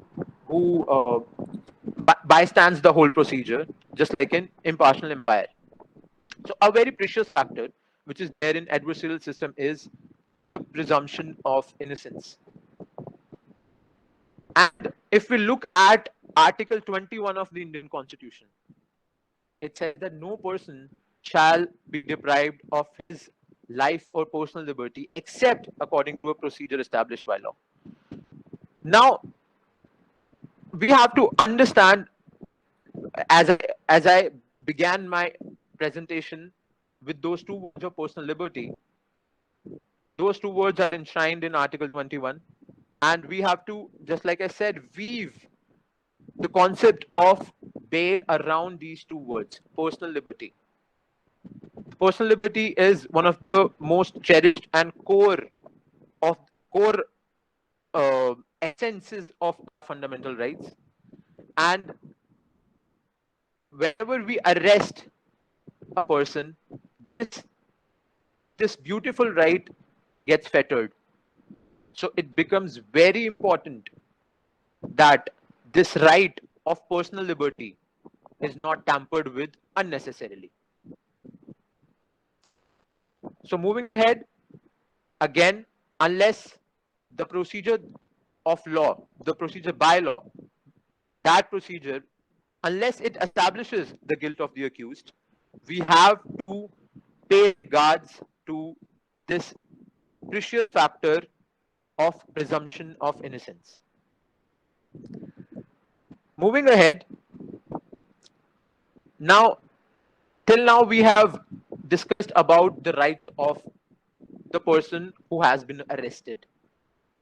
Now there is not just that person's right which is in the picture. There are rights of various stakeholders in a society. There is a right of the accused, which we have just now seen, but there is also a right of society at large. A society which demands to stay peacefully. A society which is apprehensive that the accused which has been arrested, if let go on bail perhaps, that person will be detrimental to the whole criminal justice procedure, and also detrimental of the right to stay peacefully. So, while talking about bail and while granting bail and while debating about bail, we have to understand that there needs to be a balance of rights. Balance of the rights of the accused, balance of the rights of the society members, and also rights of victim. Now, usually we tend to amalgamate victim and the society, but scholarship of victimology pays attention to the subjectivity of the victim while the dispensation of justice is provided to the victim. It is very essential, it becomes very essential, and we will see while we will be discussing the recent amendments to the Criminal Procedure Code that the amendments are now bringing in the role of victim in the whole procedure of criminal justice administration. So it becomes imperative, it becomes very, very important that all these rights, they are harmoniously seen and preserved, that each one of us, we have this, each one of us have this realization of justice. So this is how we need to balance all these rights.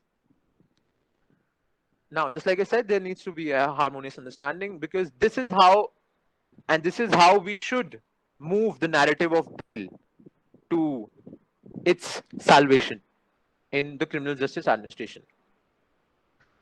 Now, before moving to the specific provisions of the Criminal Procedure Code, we have to understand that there are international standards on bail. There are international laws on bail. Some international instruments to which India is signatory. So it becomes again very pertinent that we have a look on those standards, on those international instruments. Whenever there is any discourse on the civil rights or the political rights, the first instrument that comes into our mind is the ICCPR, which is the International Covenant on Civil and Political Rights. So Article 9, Article 9, Clause 3, it talks about the general rule. A general rule that detention in custody of persons awaiting trial and release may be conditioned on the guarantees to appear at the trial. So these guarantees and the general rule of non-detention, this brings in the general understanding of bail. This general rule is bringing in the concept of bail into the picture vis-a-vis the international instrument. Again, we have Article 10, Clause 2, Subclause A of ICCPR, referring to the same principle that the accused must not receive the same treatment as a convict. Very important.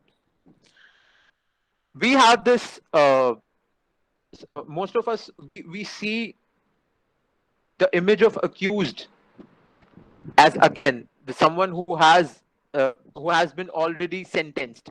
We have to refrain from that kind of understanding whenever we are trying to comprehend the concept of bail.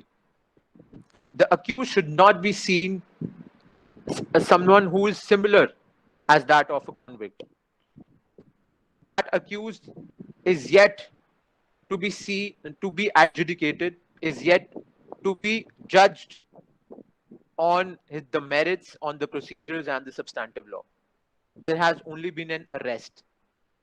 We only know about the allegations and we do not know about the various voices, be it of the accused or of the state or of the victim. We do not have any ideas as such while we are talking about the unreal trial accused. And moving on, we have Article 14 of the ICCPR talking about presumption of innocence, and we have a very important report while talking about bail. It's known as report on working group on arbitrary detention by UN working group on arbitrary detention. It says indigent and socially vulnerable groups or populations are disproportionately affected when bail is discretionary. So this will such kind of observations, they become very important while we are talking about when we are talking about cases like Motiram and Husanara Khatun. So as we see that there is a discrimination and arbitrariness while granting bails to different social strata of the society. And also we have this very important document known as Universal Declaration of Human Rights, which enshrines the principle of presumption of innocence in Article 11, Clause 1. And the same presumption of innocence has been enshrined in European Convention of Human Rights. It has been enshrined in Charter of Fundamental Rights of the European Union.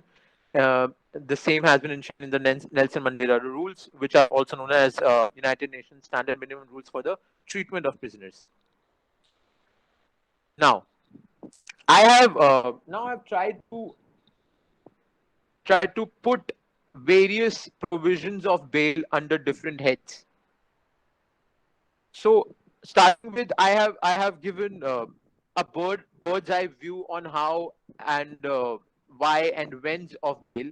So I have I will quickly with the help of my slides tell the audience on how I have decided to present bail as a concept of when, who's, and hows of this particular concept. So in bailable offenses, when we are talking about bail, it is enshrined under section 436 and non-bailable offenses under 437, 438 and 439. Again, who can provide bail? So we have the magistrate who can provide bails under section 436 and 437. We have police who can provide bail under section 436 and 437. We have session judge who can provide bails under 436, 438 and 439. And we have also, lastly, the High Court. We can provide bails under section 438, 439 and 482, which gives us the inherent powers of the High Courts in criminal jurisdictions.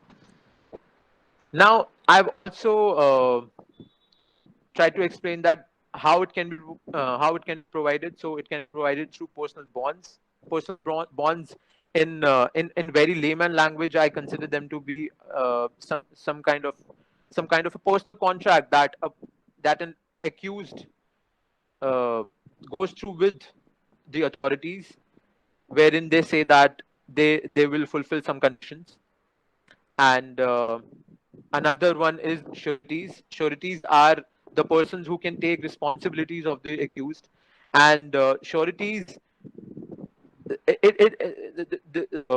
The sureties concept is very interesting. I'll just take one moment to explain what sureties are and the jurisprudence behind sureties, because through sureties, as I said, that they are persons who can vouch for the accused persons, who can vouch for their presence whenever it is needed by the courts or the concerned authorities. And sureties is a way through which the law tells us that the community is also at large is part of the criminal justice administration. The law, through this provision of sureties, when talking about bail, the law is basically asking the community to aid the criminal justice administration, that they are also a part of a very huge system, wherein not only the police, magistrates, or the courts, or the prosecution, they are not just the part of this criminal justice system. The community has also a role to play.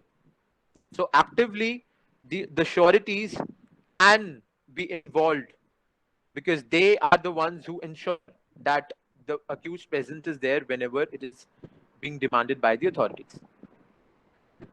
We also have provisions regarding bail when it concerns appeals, and the sections are section 389 and section 437A.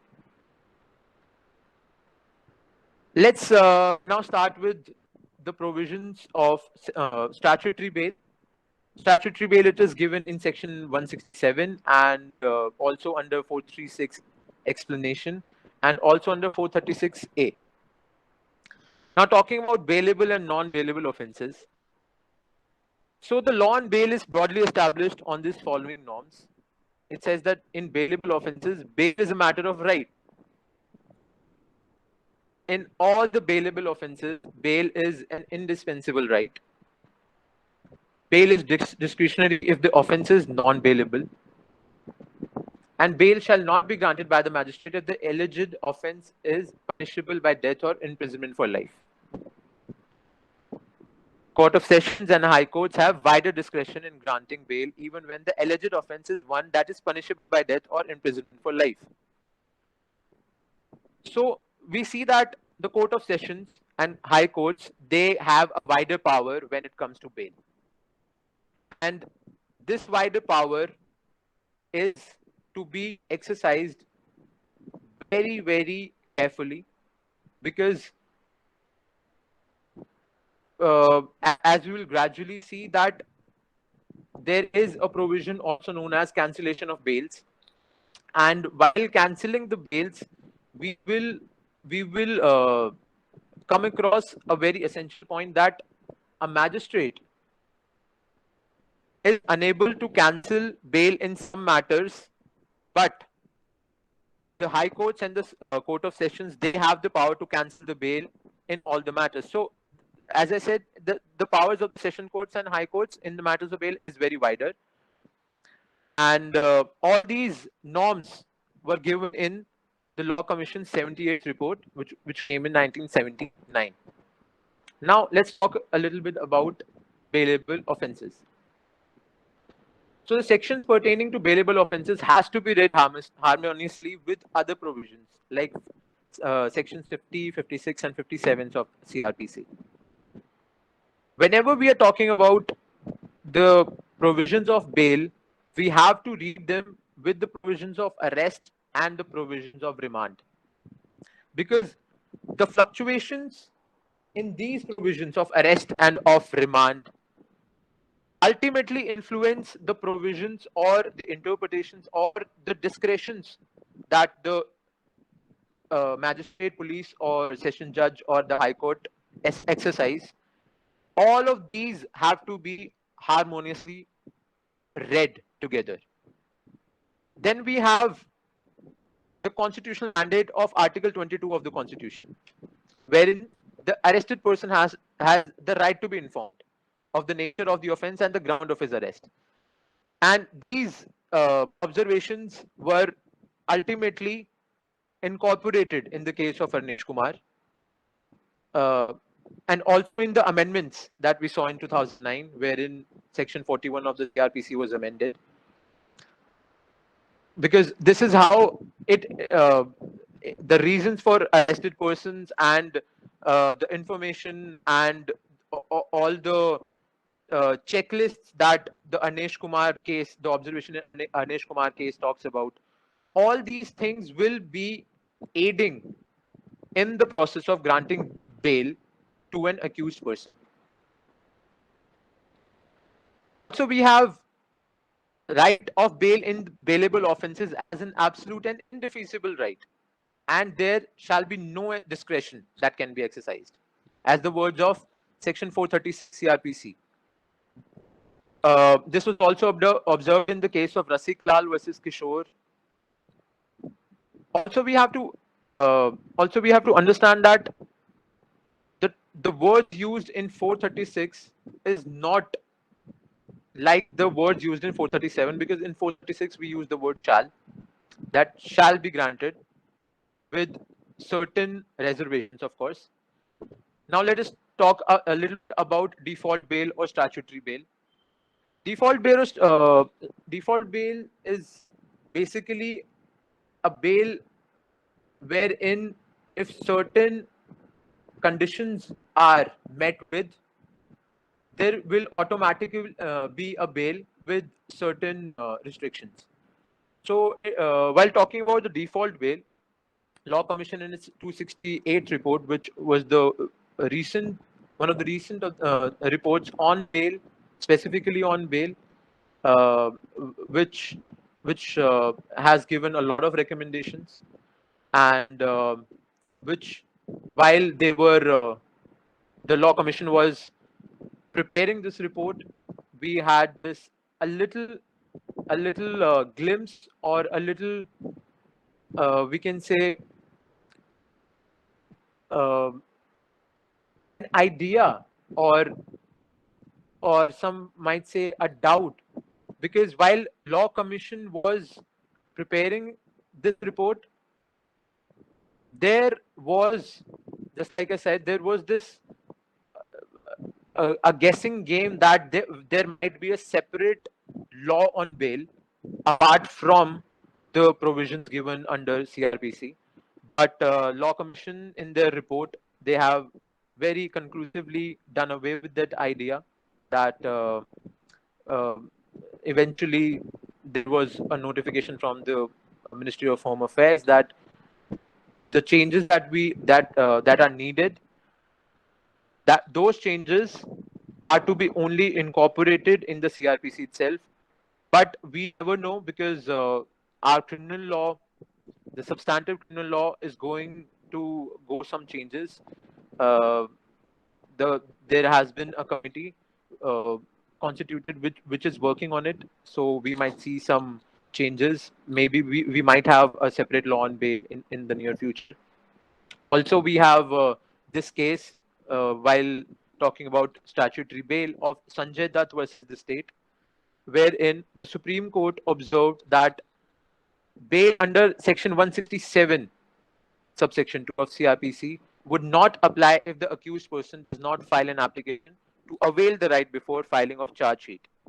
So, before coming to this highlighted portion, we need to understand the Section 167 of CRPC talks about a condition where, if the accused has spent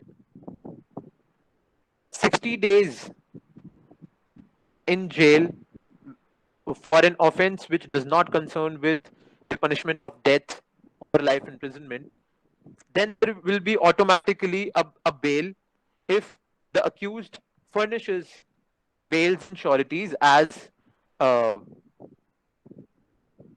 commanded by the provision of 167, and the same is with the cases related to death and life imprisonment. The days will be 90 days, and post that, if there is no challan filed, automatically there will be a bail if the accused person furnishes for it. Now, coming back to this highlighted portion in Sanjay Dutt versus State, it was held that this provision of default bail would not apply if there has been a filing of charge sheet. Now, this kindled a very interesting debate, wherein one of very important observations were made by Professor Kumar, where she said that this particular case of Sanjay Dutt versus State, this state concerned with a special legislation known as TADA, Terrorist Activities and Disruption Act, where the concept of bail has undergone a change, because it was a special legislation concerning with the terrorist activities. So such kind of an observation should not be an umbrella observation for all the cases, including those cases which are concerned with the criminal procedure code. So this was a very important observation, and one needs to brood over this fact whenever we are thinking of any special legislation or legislation concerning private detention, that there has to be a filing of charge sheet, and after that filing of charge sheet, one cannot avail the provisions of bail. And also very essentially, to the fact that sometimes, just to delay the investigation, or just to prevent any particular accused to furnish any bail, the authorities, they come up with trivial charge sheets and they hamper the smooth process of either investigation or the process of adjudication done by the courts. Now, coming to the non-bailable offences, in offences which are of non-bailable nature, in this case, the matter of right for a person to get a bail or to furnish a bail, it depends on the discretion of the court and also of the police officers. Now, when we are talking about Section 437, which talks about the bail in the bail furnished in the non-bailable offences, it says that 437 enlists the powers of the magistrate to grant bail in non-bailable matters, subject to some restrictions. And we have this case of Rao Har Narayan Singh Shoji Singh versus the state, and the restrictions or the relevant factors that a court or police needs to go through before giving or providing bail to the accused. These factors are enormity of the charge, the nature of the accusation, the severity of the punishment, the nature of the evidence, the danger of the applicant absconding, and opportunity to the applicant for preparation of his defense and access to his counsel, health, age, and sex of the person accused of an offense, because Section 437 talks about people with infirmity and talks about juveniles and women to be granted bail when it concerns non-bailable offences. And all these factors, these are not exhaustive factors. There can be a lot of deliberations on another factors.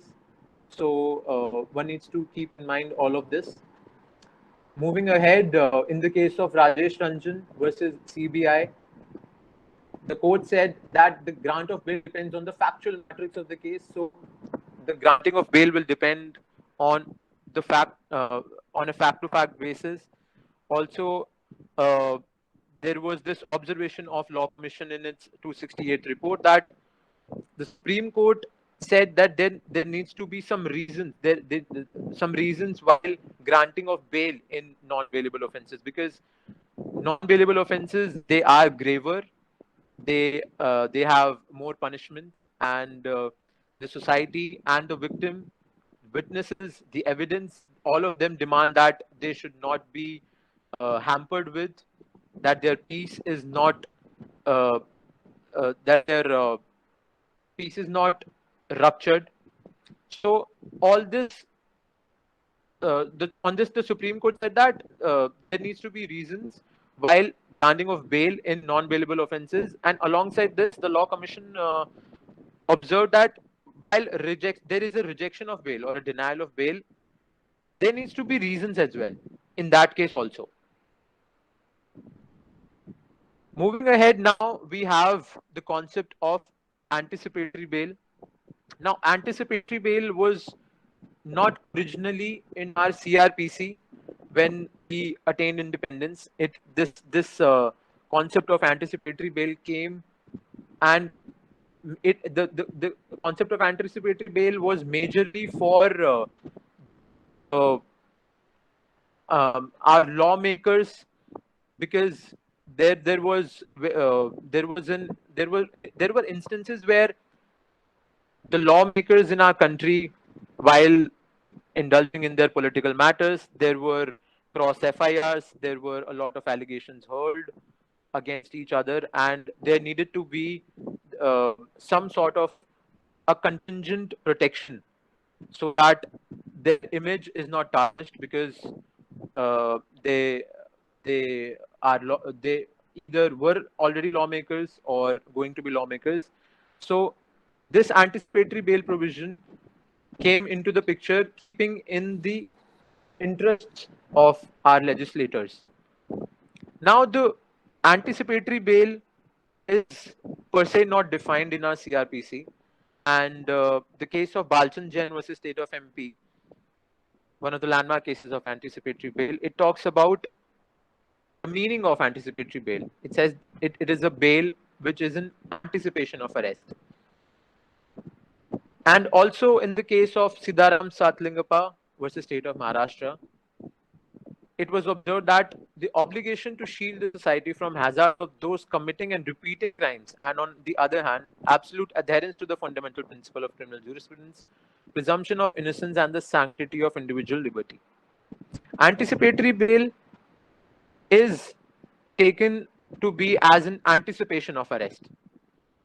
Whenever there is an apprehension that you will be concocted or will be framed on some false charges, and the police will arbitrarily arrest you or will frame up some flimsy case against you and will tarnish the image, this anticipatory bail gives a relief for you to approach not the magistrate court, but only sessions court and high court.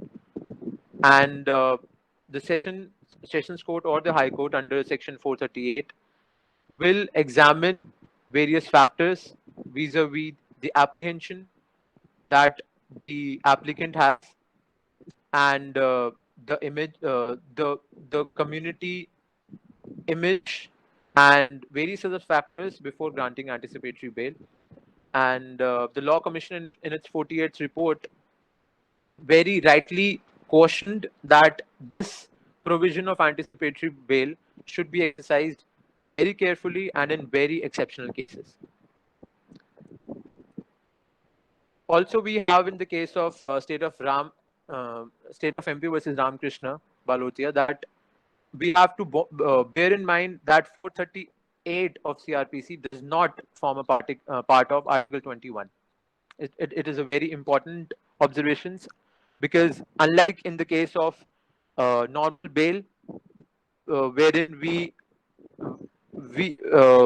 weave the narrative around the personal liberty, this section 438 is not to be related with Article 21 of our Constitution. And the law on anticipatory bail remains highly divergent and ambiguous, because the Parliament, it has not prescribed any duration for an anticipatory bail. That when a bail will be basically the anticipatory bail, the duration and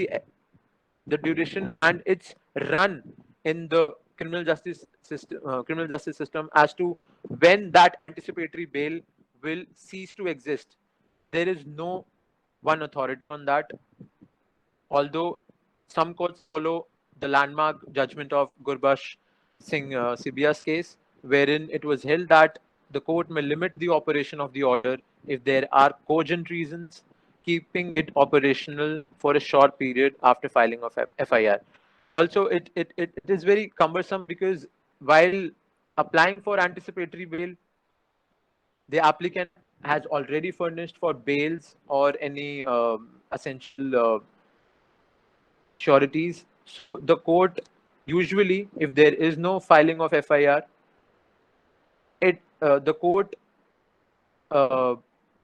restricts itself, because there has already been sureties and bonds furnished to the court, and the applicant is not again called for the same kind of an operation and same kind of specificities that he has already furnished upon. However, in the end, the court has stated that there cannot be an absolute rule to limit the operation of the order, and the court has asked it to make it time-bound. Now, I have few provisions regarding the appeal, for which I have I could not prepare slides for, but I'll just discuss the jurisprudence of the bails in the matter of appeals, which is given in under section 437A, where it says broadly, the idea is basically that whenever there is going to be an acquittal of an accused, the other party, it will be natural for the other party to go for an appeal against the acquittal. So the court, to ensure that the presence is there of the acquitted person in the appeal, because there might be a decision where acquittal is actually debatable. So in order to ensure the presence in the appellate court, the lower court has to furnish sureties and bonds from the person who is going to be acquitted, or the person against whom the appeal is going to lie. So 437A talks about that, and section 389 of the CRPC talks about the appeal of convicted persons. In 437A, we do not have any mention of the term conviction or the convicted person. 389 completely talks about the provision of bail in matters of appeal regarding the convicted persons. The 389 subsection 1 talks about the discretion of court in granting appeal to the convicted person, and subsection 3 section 489 talks about, again, this shall, the mandatory use of, or mandatory grant of bail with some reservations or restrictions. Now, concluding my discussion on this very intricate, again very important topic of bail, I would say that in the recent times, the jurisprudence of bail has been tarnished, because the whole idea of bail and whole idea of the jurisprudence behind it was driven by the concept of presumption of innocence. But we have special legislations like NDPS Act, we have legislations like Essential Commodities Act, wherein the presumption of innocence was reversed and burden of proof was put on the accused, so that the accused should prove his innocence. And various other preventive detention laws have made bail very, very, we can say, difficult for the accused. Now, these laws demand that there needs to be a preventive detention, and there needs to be some kind of diligence while giving them bail. As we have seen recently, we have seen, and one of you also pointed out the case of one accused who lost his life in the jail, languishing pending bail. So we have to understand that, again, there needs to be the harmonious balancing of all the rights, and we have to understand the gravity of the offense, and also the result of that offense if that is not proven, and also the process of investigation, which needs to be very careful and very speedy, even in the cases of Preventive Detention Act, because if the bail is not furnished in those kind of cases, it might hamper with the fundamental rights of the accused persons. We have to understand that from 2015, the NCRB report tells us that the under trial people languishing in jail, they have the figures on that increased from 2015 to the recent report of 2019, and the under trials make up a huge chunk of the people who have not been granted bail. We have to keep in mind the observation of Tanara Khatun's case. We have to keep in mind the observations of the Moti Ram case, wherein the bail has to be not discriminative. It shouldn't be arbitrary. For those of us who have money or properties, they shouldn't be the only one who is getting bails. And in the common cause case of 96, it was the same thing was reiterated by the Supreme Court. But these kinds of travesties we still observe in today's times. So with this, I conclude my presentation. Over to you, Saurabh sir. Thank you so much, everyone. Thank you so much, sir. Thank you, Jatin. Thank you. Over to Tanvi. Ha, Tanvi. Thank you so much, sir, Sir, for your precious Sorry to insight. interrupt, sir.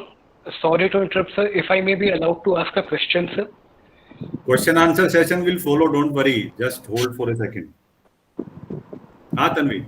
Yes. Thank you so much, sir, for your valuable insights and laying down the provisions of bail for us in such a simple manner with your informative slides and also telling us about the international aspect of the jurisprudence. Now it's over to the audience for any questions that they may like to ask, sir. Yes, sir. Over to you. Ha, batao, Apu. Yes, Apu. Sir, as you have discussed about the procedure established by law in the jurisprudence of bail, sir. Sir, I just want to know, sir, what is the stand of due process of law in the jurisprudence of bail, sir? Thank you, Apurva. The aspect of due process of law in the concept of bail can be traced in the section 41 of CRPC, Apurva. That there needs to be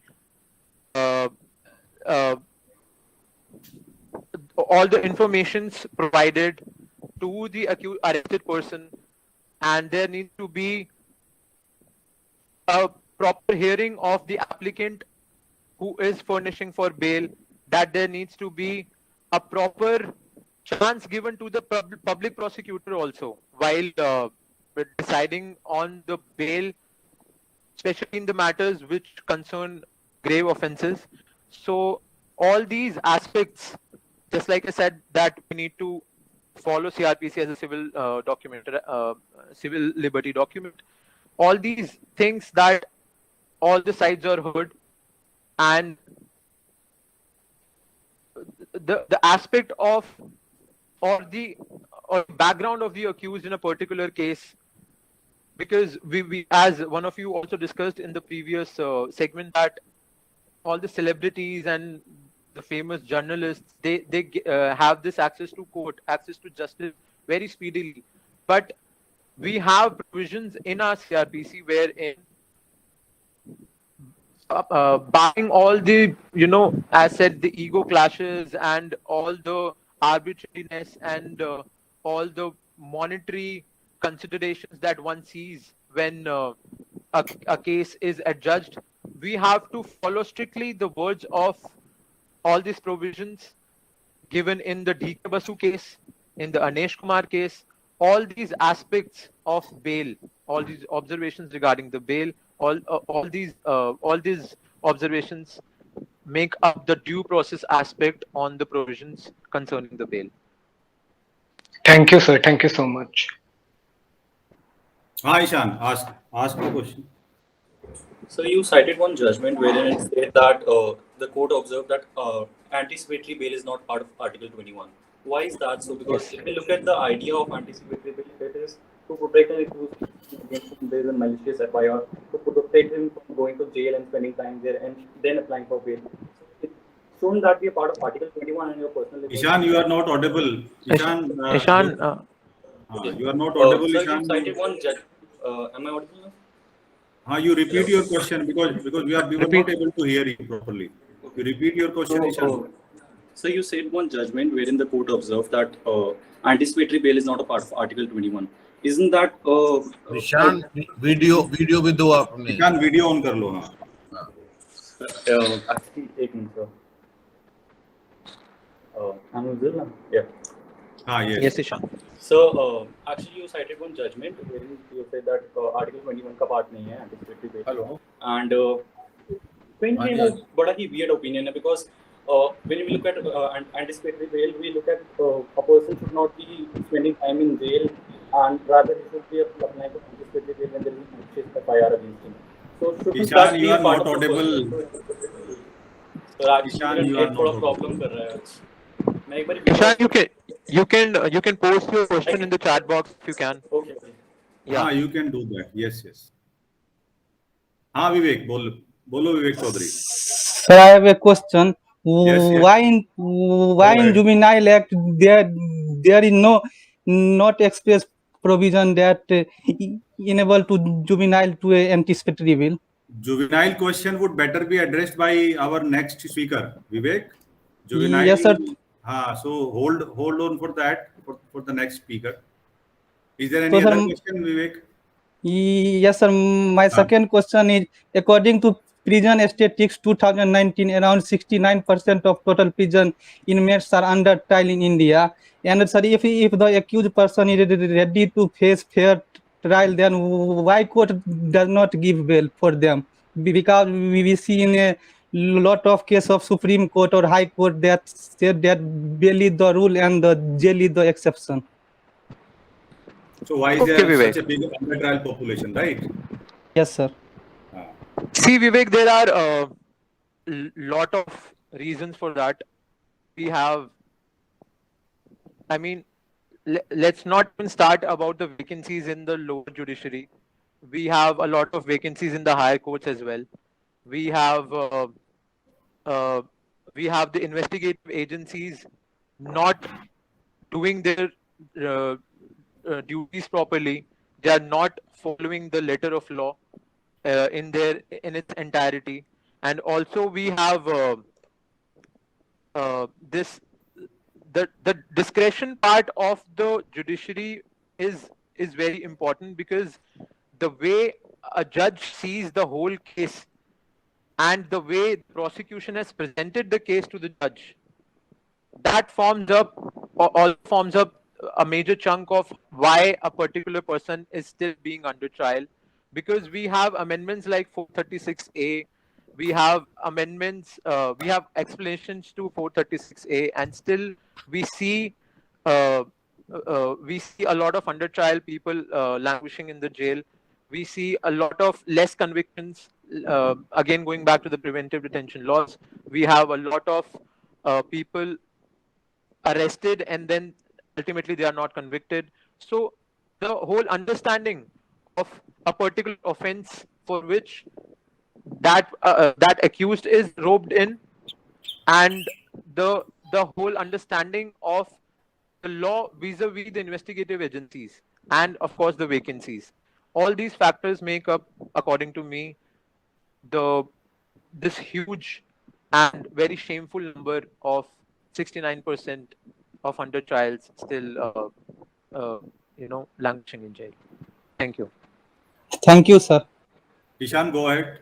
Ishan, you want to ask any question? So many really good Ishan, questions. Ishan says, why is anticipatory bail? Just a second. Sir, why is anticipatory bail not a part of Article 21? Doesn't the idea of anticipatory bail prevent the accused from spending time in jail for a malicious FIR and thereby concern personal liberty? So, Ishan, a very good question. According to me, I will say that it is not a part of Article 21, because while furnishing anticipatory bail, because first of all, we have to see who all are getting anticipatory bail in our criminal justice system. Anticipatory bail is being filed for by a lot of people who actually know about the provision of anticipatory bail.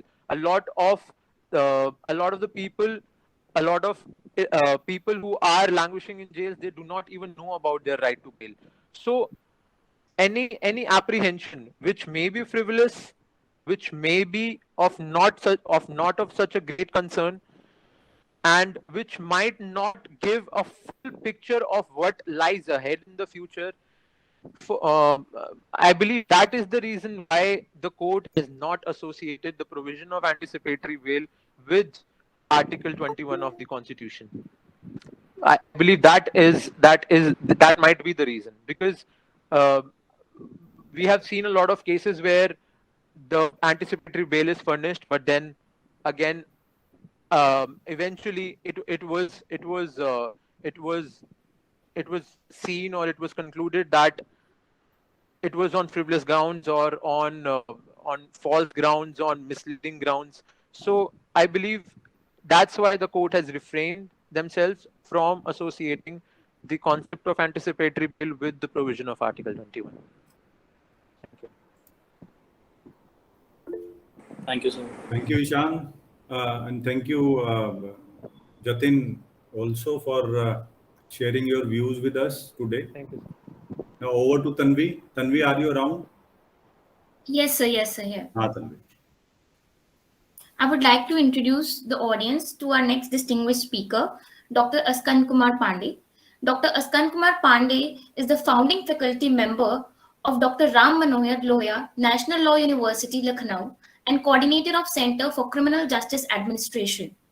He is a keen researcher and he has published national and international law journals, along with authoring several textbooks in the field of law with reputed publications such as Easter Book Company and Central Law Publications.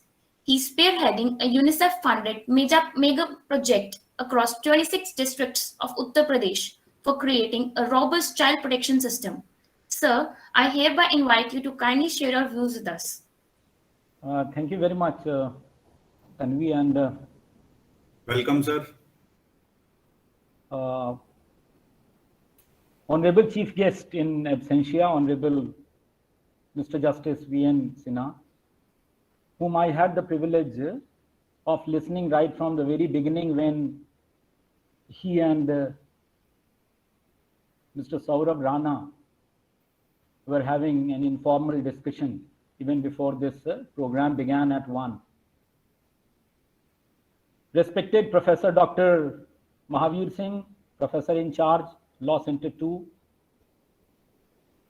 Respected Professor Dr. Kiran Gupta, Director, Seminar Committee, and the young distinguished speaker who spoke just moments back and very elaborately and very lucidly discussed the entire complete jurisprudence of bail, which is a very tricky, very intricate, and a very complex subject, as every one of you would agree with me. I also thank Shri Pramod, Assistant Professor, who was kind enough to give me this opportunity to speak from this platform. If you look at the title for today's webinar, that is Bail, Not Jail, Different Dimensions Associated with the Law on Bail. And you remember and recall what the previous speakers, distinguished speakers, including a veteran judge who has practiced this law, in fact, all his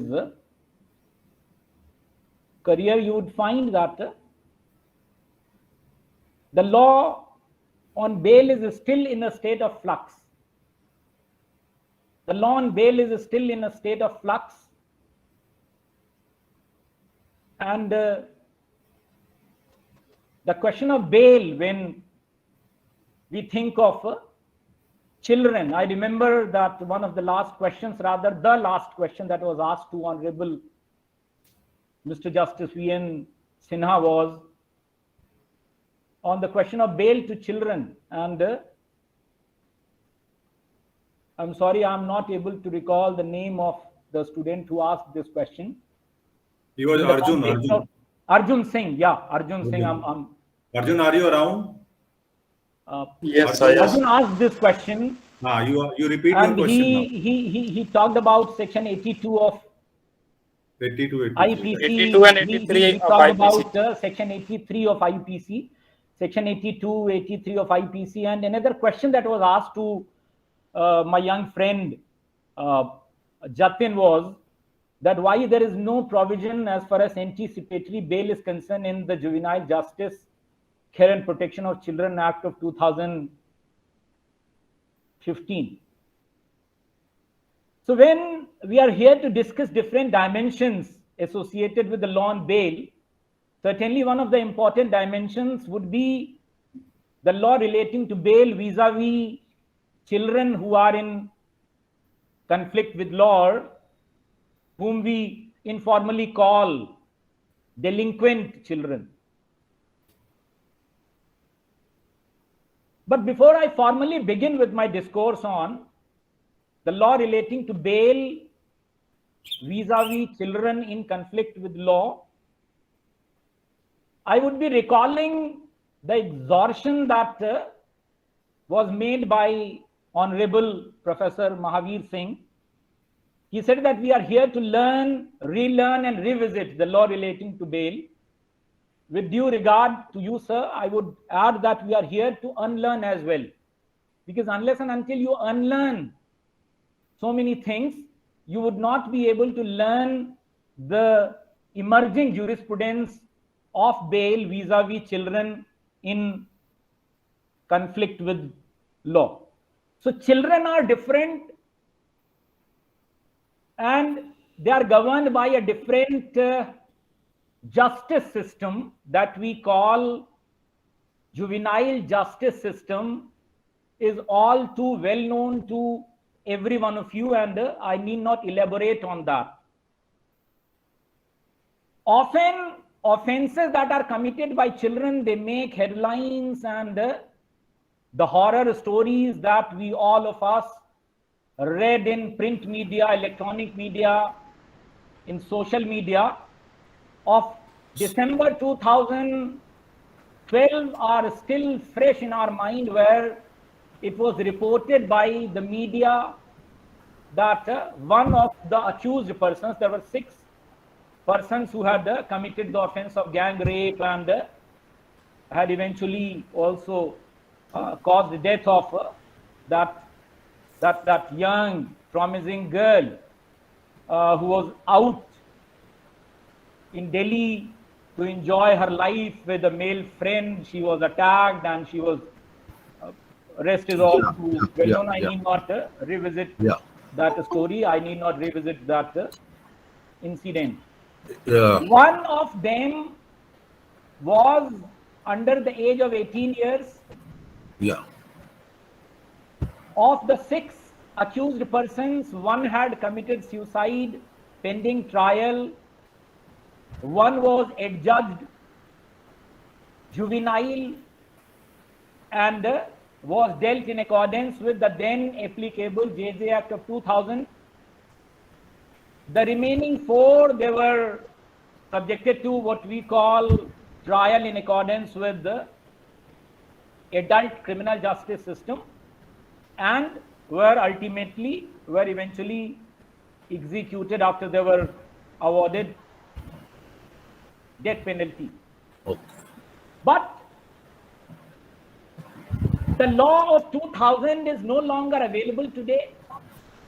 So the events that happened in 2012 or the events that happened from 2000 to 2015 may not be very relevant as far as our discussion, our discourse on this issue of bail of children in conflict with law is concerned. So let me move on to 2015 legislation. Let me talk about the 2015 legislation, and I'll also be trying to establish some kind of relationship between the law that is contained in the JJ Act of 2015 and the law that has just been discussed by the distinguished speakers, Honorable Justice Sinha and my young friend Justin. Yes, sir. May I add few words in simple terms? Sir, please. As the question was related to the children, sir, or children accused, it is, that all of us know very well that below the age of 7 years, they are totally immunized. Then there is a, there is a 7 to 12, then 12 to 15, then 15 to 18. Why this category has been, made? It is made because of the maturity, or because of the, growth of the mind. Because as and when we talk about the commission of an offense, it depends on the mens rea. So because that sometimes, as you as you mentioned, the Nirbhay case here, it's all because people were crying that in that case, one person who was below 18 years, but he was more you could say fatal as compared to other offenders. So now you know that it all depends upon the maturity of the child offender, and that's why you know that we have got categorized that below 7 years, then 7 to 12 years, 12 to 15 years, then 15 to 18 years. And it is we can say that it's the jurisprudence related to the criminal jurisprudence related to your children or child offenders or children offenders. All right. So may I continue, sir? Pardon? May I continue? Yeah. Okay. Thank you. All right. I'll come to that categorization which Professor Dr. Mahavir Singh is talking about. As far as IPC is concerned, sir, IPC talks about only two categories. One is what is mentioned in Section 82 and the other that is mentioned in Section 83. Section 82 talks about children up to the age of 7 years. 83 talks about children who are above the age of 7 years but under the age of 12 years. As far as children above the age of 12 years are concerned, IPC is silent. Now the silence of IPC also gives this impression.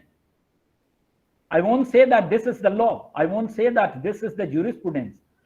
I would say that the silence of IPC on children above the age of 12 years gives this impression that children above the age of 12 years may be dealt under the adult criminal justice system, meaning thereby the provisions relating to arrest, the provision relating to bail, the provision relating to anticipatory bail, the provision relating to statutory bail, and the other provisions of criminal justice system would apply to such children with equal vigor. Here I must point out that the juvenile justice regime that we have today in the form of Juvenile Justice Act of 2015, we know that yes, it was it replaced the earlier law of 2000 for obvious reasons, and the immediate trigger was that Nirbhaya case, because it was believed that the earlier juvenile justice regime was a little lenient to children who have criminal propensities or who in fact are alleged to have committed crime, and a need was felt, rightly or wrongly. That is something that calls for a separate, different debate altogether. A need was felt by the parliament to have a more stringent law to deal with children in conflict with law, and therefore we have this Juvenile Justice, Care and Protection of Children Act of 2015. Now, first answering Arjun's question, that what happens to a child who is above the age of 12 years.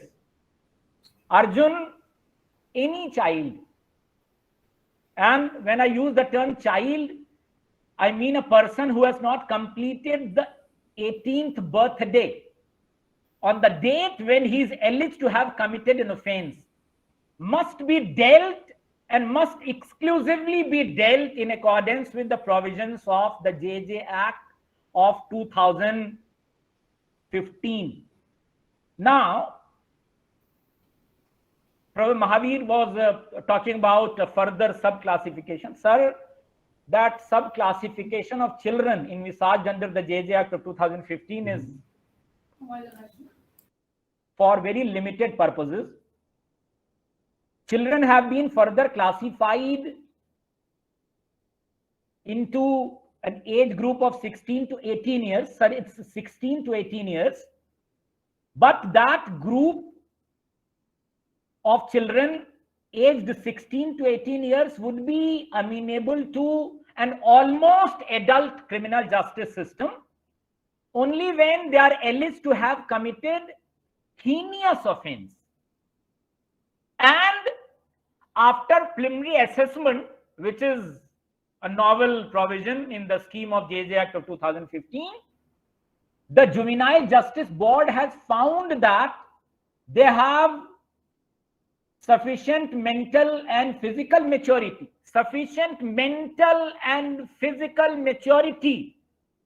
to commit that alleged crime. And in such an eventuality, the JJB, the Juvenile Justice Board, shall be recording its opinion and would be forwarding the records of that particular case to the Children's Court, that is a Sessions Court.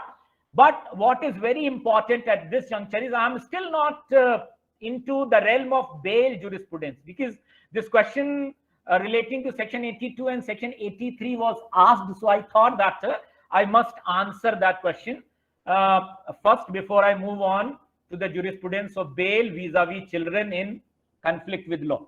So only for that special group of children aged 16 to 18 years, there is a possibility that they may be tried as an adult by the children court that is constituted under the 2005 legislation and must be a sessions court. And we know, being a student of CRPC, criminal procedure, that the sessions court has jurisdiction to pass and award any sentence, including death penalty. That is what we know. But there is another thing that we must note at this juncture before I move to the bail conundrum that I call it. That even if a child aged 16 to 18 years is alleged to have committed an offense which is heinous and is transferred to be tried in the children court, which I said is a sessions court, the sessions court, even if it finds the child guilty of the most heinous offenses, can't award death penalty. And it cannot also award a non-remissible life imprisonment. Non-remissible life imprisonment, as friends who are present out here, are those life imprisonments where the person never comes out alive. Meaning thereby that life imprisonment would mean imprisonment for the remainder of the natural lifespan of the convict. Meaning thereby, again, let me clarify, that a child aged 16 to 18 years who is found guilty of having committed a heinous offense, which is clearly defined now in the JJ Act of 2015, thanks to Shilpa Mittal versus State NCT of Delhi case, that early 2020 decision, the story of which was also set in Delhi, only. Barring that, children up to the age of 18 years are not amenable to adult criminal justice system and must be dealt in accordance with the provisions of JJ Act of 2015, and only those orders which have been enlisted in section 18 of JJ Act of 2015 can be passed against such children. So I guess I answered that question which was asked by Arjun in the first session. Now coming to the question of bail. When Jatin was making his very elaborate presentation, very enlightening, very elaborate, very lucid, explanatory, exploratory as well, many of you might have thought that how scattered the provisions relating to bail are. He was talking about section 41, he was talking about section 167, statutory bail, he was talking about section 437, he was talking about section 436, he was talking about section 438, he was talking about section 439, and then there are many more provisions. I think the friends might be knowing that there are many more provisions on bail. There is a separate chapter on bail in CRPC. Whether that provision whether those provisions have application to bail in case of a child who is alleged to have committed an offense and is arrested by the police? The answer is both yes and no. The answer is, I repeat my answer, the answer is both yes and no. How the answer is yes would be explained, and how the answer is no would also be explained to the best of my abilities and whatever limited time I have. Now, if you look at the JJ Act of 2015, and this is a very, very important provision, often we take the first provision of a statutory instrument for granted. And we believe that what else other than territorial jurisdiction there must be. We often believe that it must only be telling that to what territories of India this law extends and nothing else. But if you look at the very first provision of the JJ Act of 2015, it clearly mandates that in the matter of children who are in conflict with the law, be it the issue of arrest, be it the issue of detention, be it the issue of apprehension, be it the issue of trial, be it the issue of inquiry, be it the issue of punishment, it shall be the JJ Act of 2015 that shall apply and not the general law of the land. Now there is this very important omission in section 1 clause 4 of the JJ Act of 2015. You find that the word bail is not mentioned out there. Word bail is not mentioned out there. I maybe friends who have access to internet and can open the JJ Act of 2015 may refer to section 1 clause 4 of the JJ Act of 2015, and let me read it, the relevant provision. Let me read the relevant provision, relevant clause. Apprehension, detention, prosecution, penalty or imprisonment, rehabilitation and social reintegration of children in conflict with law would be dealt squarely under the provisions of JJ Act of 2015, meaning thereby the JJ Act of 2015 has been given precedence over any other law that may be dealing with the question of apprehension, the question of detention, the question of prosecution, the question of penalty, the question of imprisonment, the question of rehabilitation. So does that mean that the bail provisions that we have in CRPC, the bail provisions that Honorable Justice Sinha and my young friend Mr. Jatin discussed with you, have no application to a children who has been arrested? But that takes us to a very, very interesting question. Can a child be arrested? Can a child be arrested? And remember, my friends, when I use the word child, I do not refer to any categories.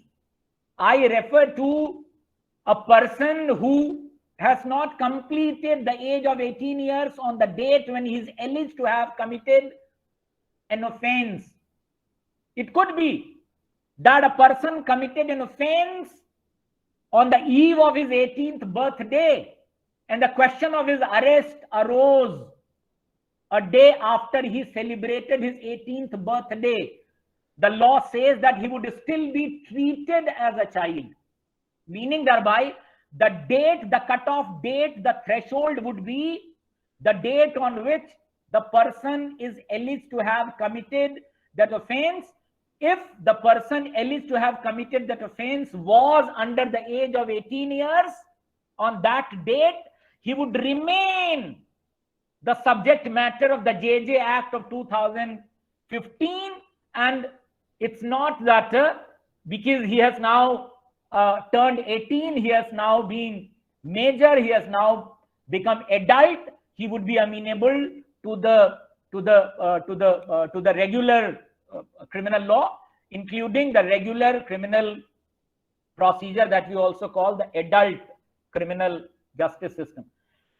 Now, friends, you would find that there is this very important provision, Section 3 in the JJ Act of 2015, which was not part of the earlier JJ Act of 2000.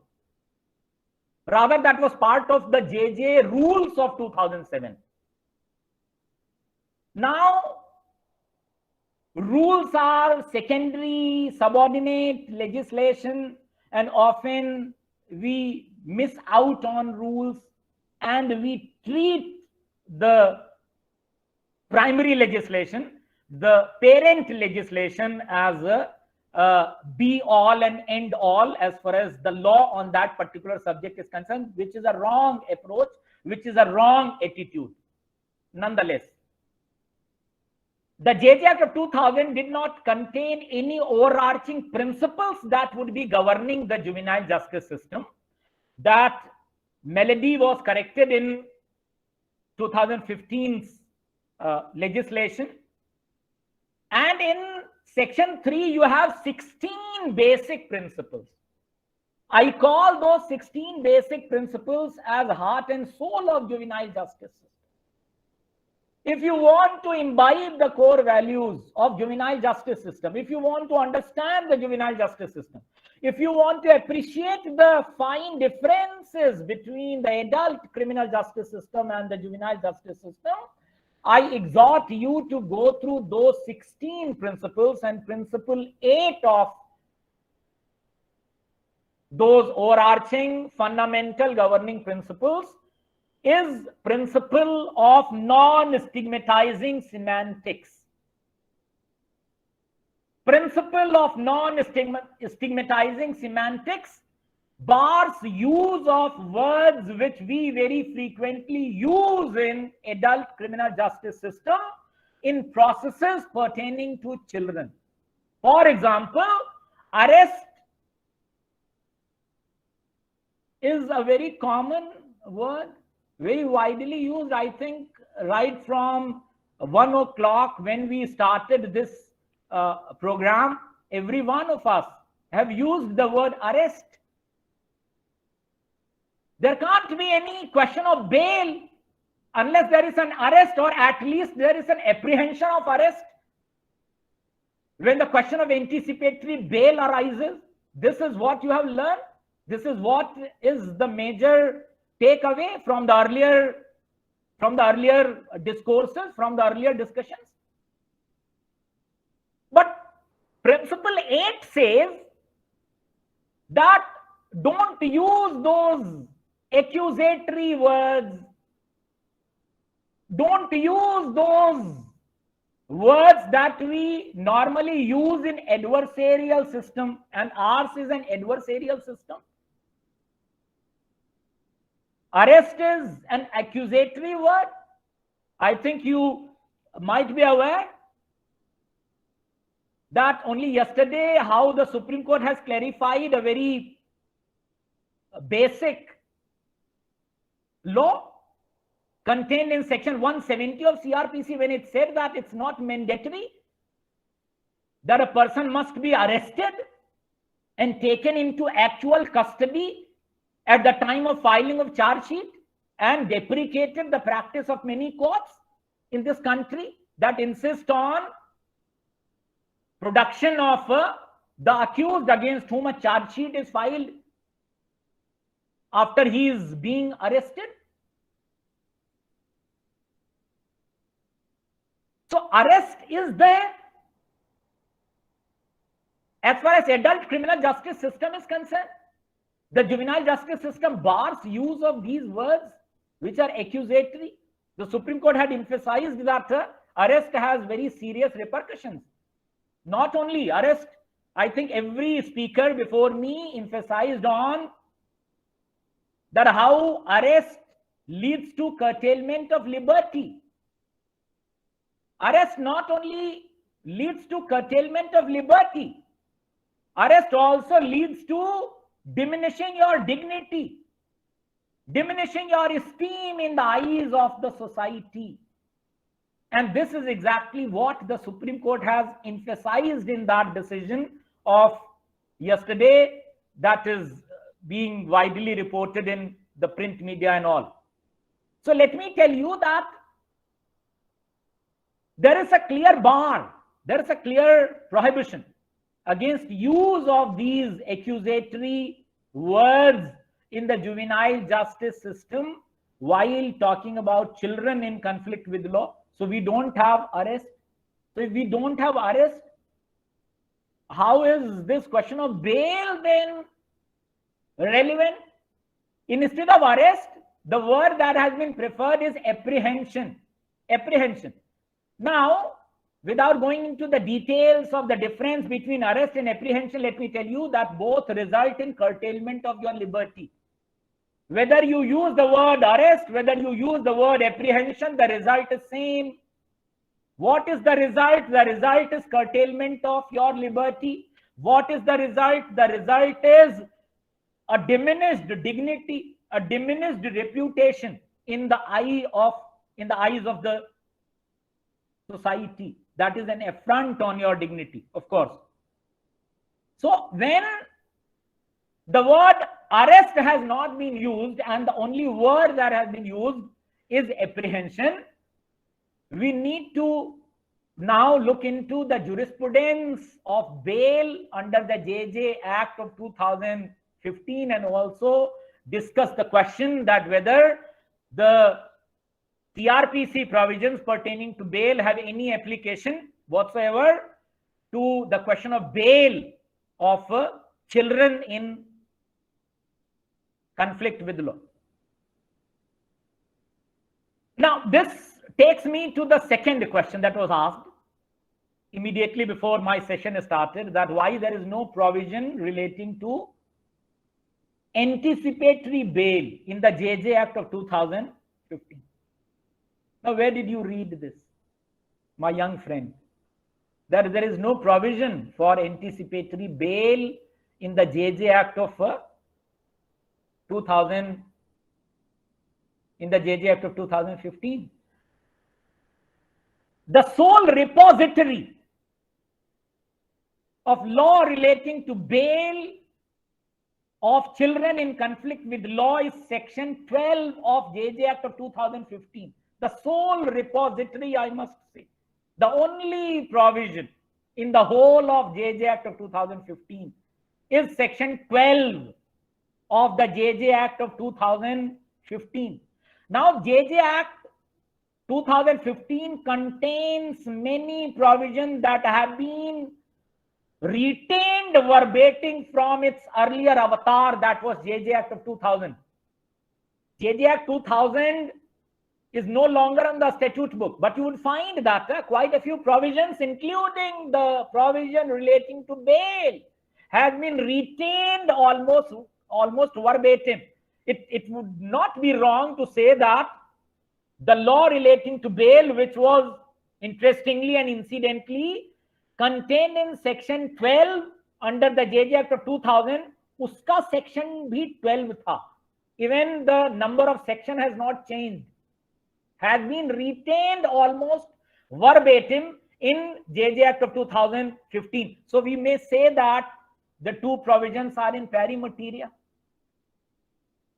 The JJ Act 2015 is relatively new legislation, and there is not much case law available as far as section 12 of JJ Act of 2015 is concerned. But as I said that section 12 of the present JJ Act of 2015 is in pari materia with section 12 of the earlier JJ Act of 2000. Therefore, the decisions of different high courts on the question of bail under the earlier JJ Act of 2000 would still remain relevant. And not only that, I think many of the friends who are available here, they might also be knowing that the JJ Act 2000 had replaced another law which had a shorter title, JJ Act of 1986. JJ Act of 1986 had replaced the divergent and different Children's Act that were applicable in different states across the country. And this Act of 1986 was the first central legislation passed by the Parliament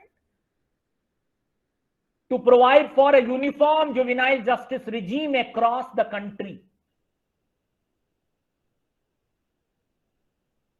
What about these earlier laws? Did they contain provisions relating to bail of children? The answer is yes. And even the more interesting fact is that even the 1960 legislation, the Children Act, which was applicable only in the Union territories, was passed by the Parliament, had a provision in section 18 relating to bail, which is substantially similar to the present day provision that you find in section 12 of JJ Act of 2015. And that provision was retained in the 1986 legislation. So we can say with sufficient conviction that this law that I'm going to talk about, the statutory law which you today have in section 12 of JJ Act of 2015, is not something that was introduced in 2000 or 2015. It has been there as part of the juvenile justice system at least since 1960. Your CRPC is of 1973. Though you may argue that nahi, this CRPC of 1973 is only a replica and substantially same. There is not a substantial difference between the earlier CRPC of 1898 and this new CRPC of 1973, but still.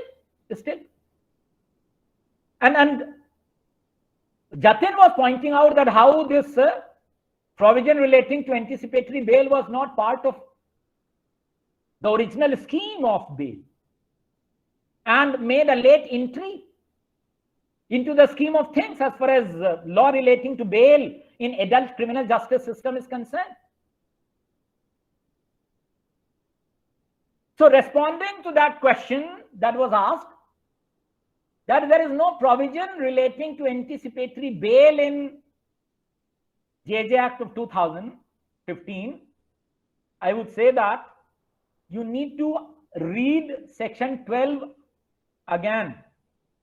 And once you read section 12 again, you would find that the idea of anticipatory bail, mark my words, the idea of anticipatory bail is inbuilt in section 12 of the JJ Act of 2015. The idea of anticipatory bail was inbuilt in the earlier law dealing with bail of children under the JJ Act of 2000, and the idea of anticipatory bail is very much part and parcel of the bail jurisprudence applicable to children who are alleged to have committed an offense and who have been apprehended by the police, or as is the norm, legal norm, of course, not practical norm, by the special juvenile police unit. So what is that section 12? Must be read before you, because this is something that would clarify or rather substantiate my claim which I made, that how the idea of anticipatory bail is inbuilt in section 12. Now, I'm reading it for your benefit, for the benefit of the audience. When any person who is apparently a child and is alleged to have committed a bailable or a non-bailable offense is apprehended, I already told you that substitute the word apprehended with arrest. The consequences are same, because there is this injunction against usage of accusatory words. Therefore, we have preferred this word apprehension, or detained by the police, or appears before a board. Appears before a board. Who would appear before a board? Won't a person who is anticipating arrest appear before a board? Please read this again, once again, that to whom section 12, that is the sole repository of law relating to bail of children, would apply. It reads, and I quote again, when any person who is apparently a child, it doesn't even use, or it doesn't even say that when a child, it says that when any person who is apparently a child, who is an apparent child, who is apparently a child, am I apparently a child? Is Mr. Saurabh Rana apparently a child? Is anyone who appeared on the screen of my computer apparently a child? No, they are not apparently a child. Apparently a child means a person who appears to be by his physical appearance. You may argue, being a wannabe lawyer, that looks are deceptive. Looks are deceptive. Looks may be deceptive. But would you be deceived by looking at me that whether I'm a child or an adult? Certainly you may not be able to tell my exact age, whether I am in my 30s, 40s, 50s, 60s. But certainly you would not be mistaken that I'm not a child or I'm not under the age of 18 years. And this law says that once a person who is apparently a child, meaning that who appears to be a child, person approaches and he appears to be a child, who would approach a court? Don't you think that only a person who is apprehending his arrest would approach a court seeking bail? This is a bail provision. Section 12 is a bail provision. And when section 12 is a bail provision, certainly the question of bail would arise only in two circumstances. I'm only repeating myself. One is that when the person is already apprehended by the police or the special juvenile police unit. The other one is when the person is apprehending arrest. And my friends, I emphasize and I repeat that as far as section 12 is concerned, which again is not a novelty, is not a new provision, is merely a retention from the earlier jurisprudence that we had since at least 1986, if not 1960, has provision relating to anticipatory bail, which is inbuilt as far as section 12 is concerned. Now,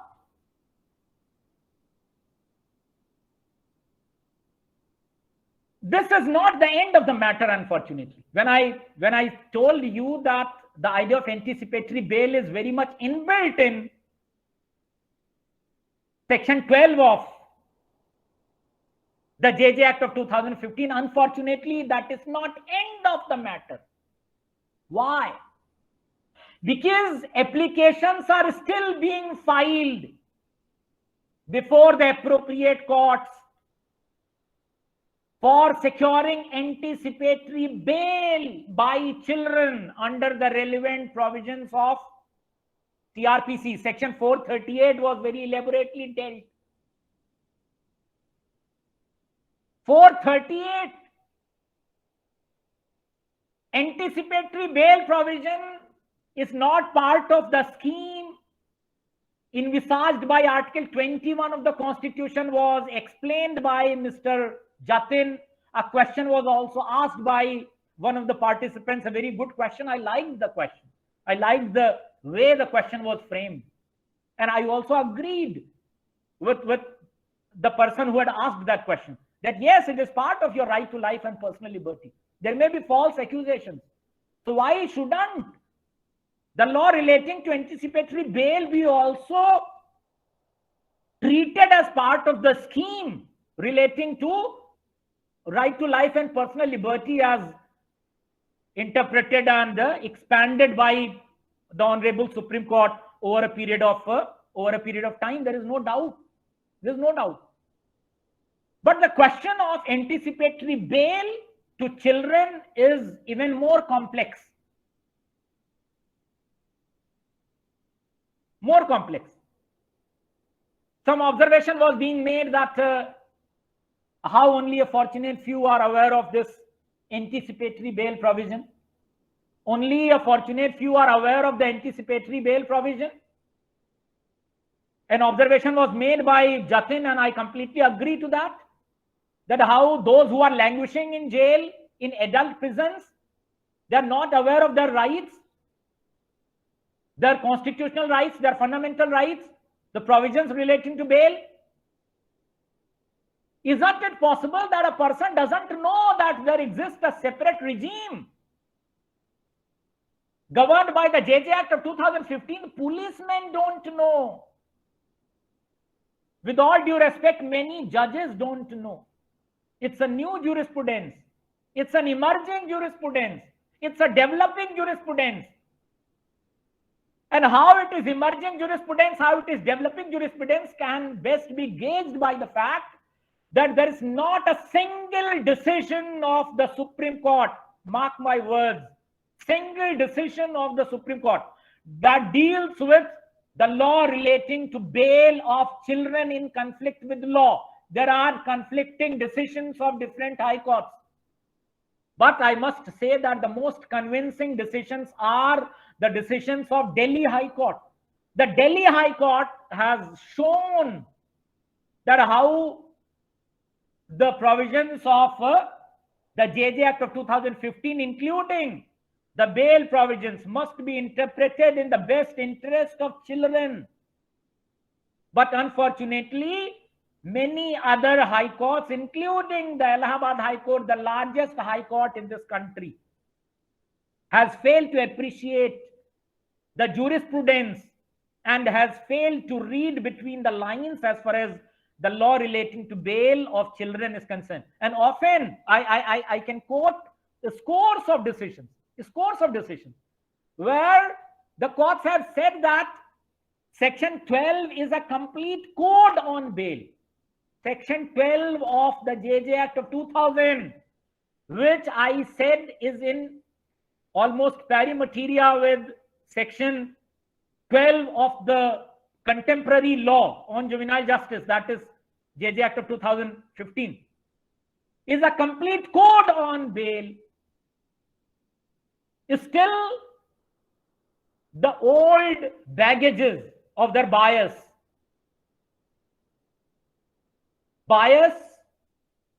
that they have as far as the jurisprudence of bail is concerned,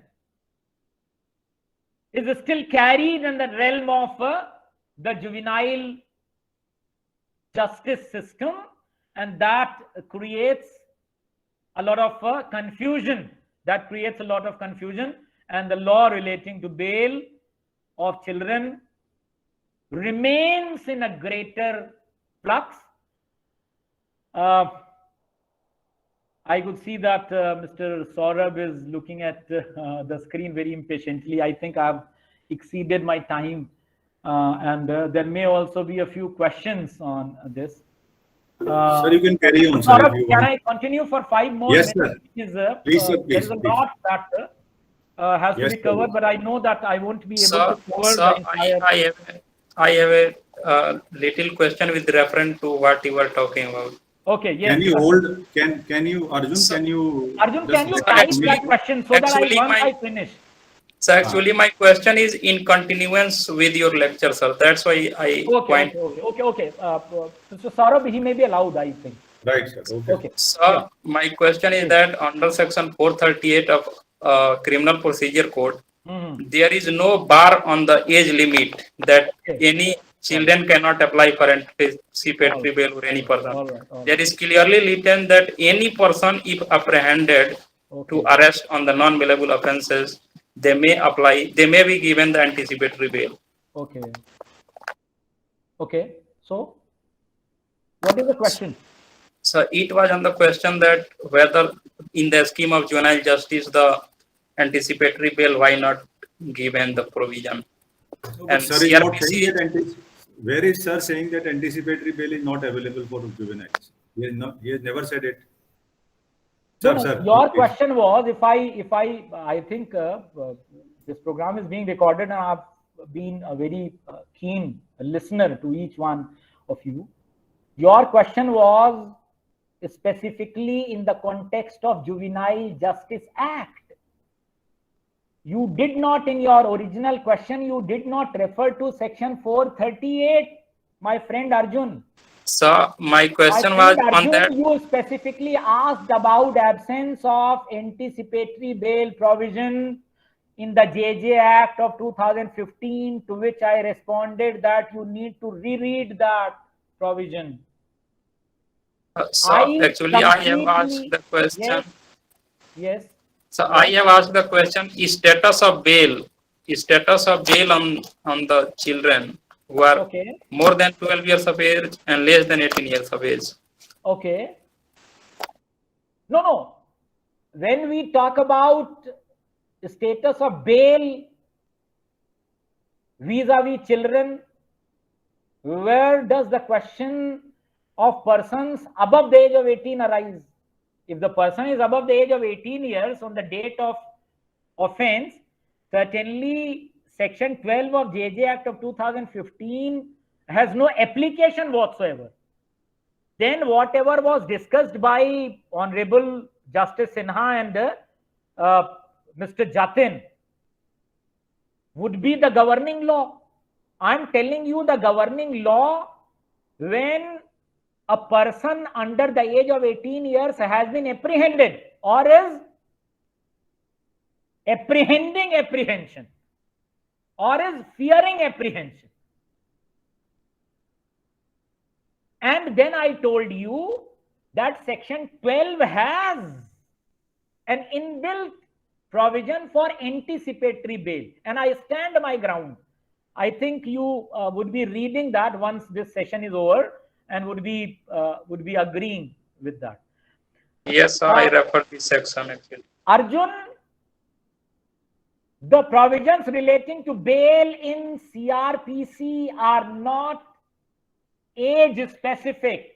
True, they do not make any distinction between children under the age of 18 years or persons who have completed the age of 18 years. You may even refer to section 448 dekhiye. 448 of the same chapter, it specifically talks about minors.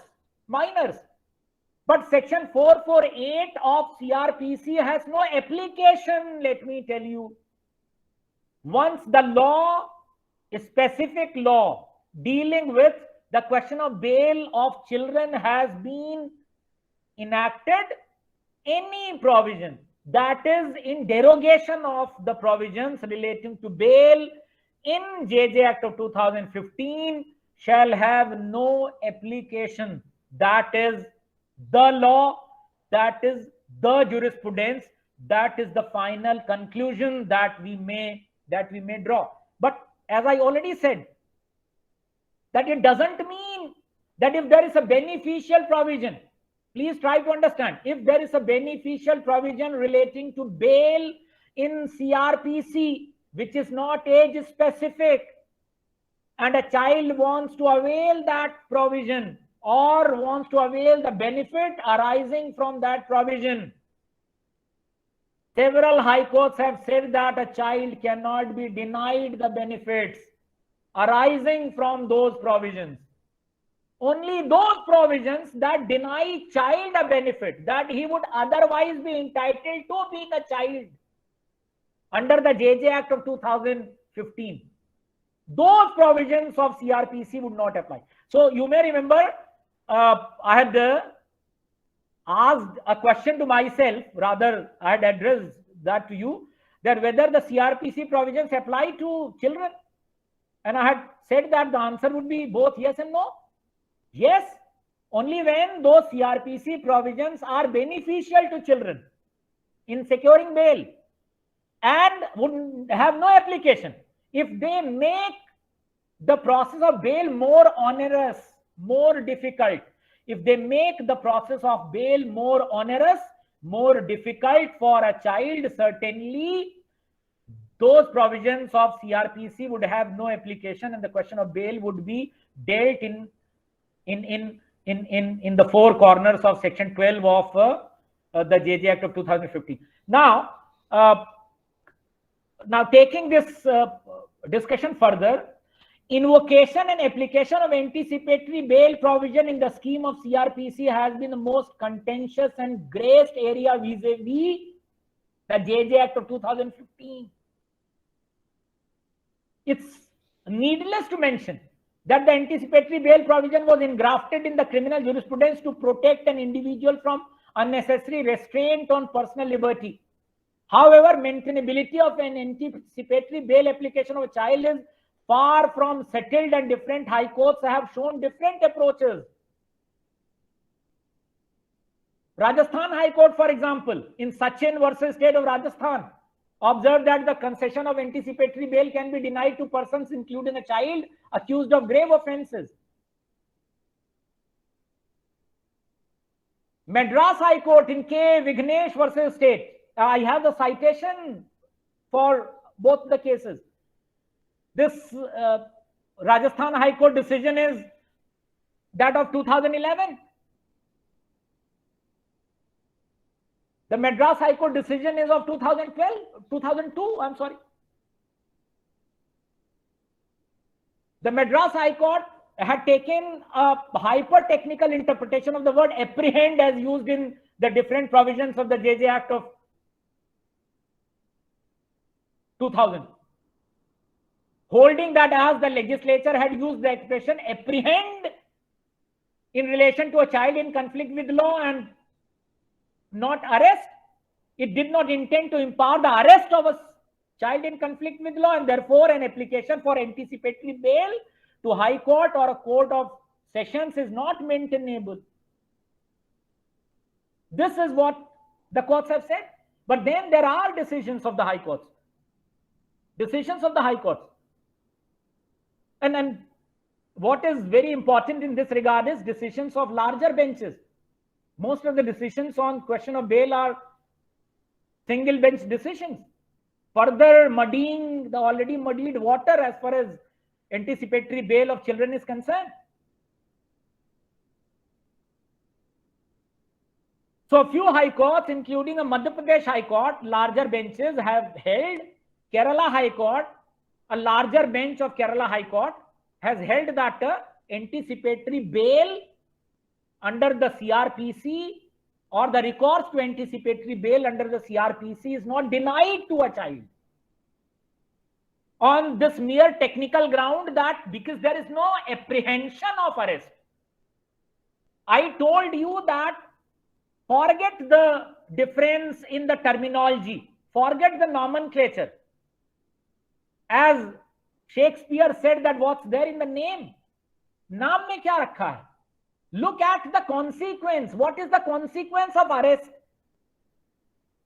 Deprivation of liberty. What is the consequence of apprehension? Again, deprivation of liberty. So when the consequence is same, don't you think that the provisions that minimize those consequences or are meant to avoid those consequences must be equally applicable to all irrespective of their age? And it's not against the philosophy of juvenile justice regime that an additional provision under the adult criminal justice system is available to a child for availing anticipatory bail, though I repeat that even Section 12 of the JJ Act of 2015 has inbuilt provision relating to anticipatory bail that I had just read before you. Now, I would be concluding in 2 minutes. 2 minutes, only 2 minutes. 2 minutes means only 120 seconds. Now, the major difference between the two laws, one governing the adults and the other governing children, is that the adult law relating to bail is victim-centric. It's victim-centric. Though we often talk about the bail jurisprudence in terms of individual liberty, blah, blah, blah, tracing it to Magna Carta, that how it is in fitness of things that people are not put under unnecessary restraint. But when you look at the jurisprudence that has emerged, you would find that it's completely victim-centric. And the prime concern of the court is that what shall be the impact on the victim if there is any apprehension that the victim would be further victimized, that would be result in denial of bail. Contrary to that, you would find that the law relating to bail of children is completely child-centric.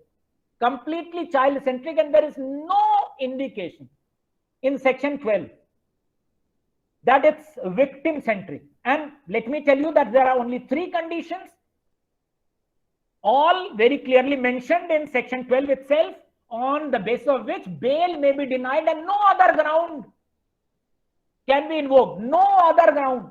If I ask any one of you, even the most experienced practitioners and learned professors, that can you enlist the grounds on which bail may be denied to an adult, it would be difficult. Hundreds of grounds are available. Hundreds of grounds are available. And the courts are still adding few other grounds. Only 3 grounds are there. The first one is that if the release of the child on bail would bring that child in association with a known criminal, history sheeter. The often cases when children are engaged by adult gangs in committing crime, bail पे छोड़ दिया, वो फिर जाकर के उसी gang के पास है. Non criminal, meaning that by the board, the court denying the child bail must be satisfied that the police, while apprehending the child, has also mentioned that how if the child is released, he would come in contact with a known criminal. ये कहने से काम नहीं चलेगा कि he may come in contact with any anti-social element, any criminal, known criminal. Show his history sheet, her history sheet, that he is a known criminal. The second is that if releasing the child on bail would result in impeding his physical, mental, psychological, and moral growth and development. If the child would be subjected to further abuse, there may be cases where if the child is released on bail, he would be lynched. He would be lynched. There would be genuine fears, there would be genuine apprehensions that the child may be harmed if he is released on bail. The family of the child may come from a very poor background. The child may have committed, say for example, theft in a very influential family's household, and the influential family may have threatened the child family कि वो जैसे ही बाहर आएगा उसको मारेंगे. Certainly there would be an apprehension of his injury. The third is a little controversial, and with that I'll be ending my discourse and would also be telling you that how this is being interpreted by the different courts. The third ground on which bail may be denied to a child is that when releasing the child on bail would be against the ends of justice.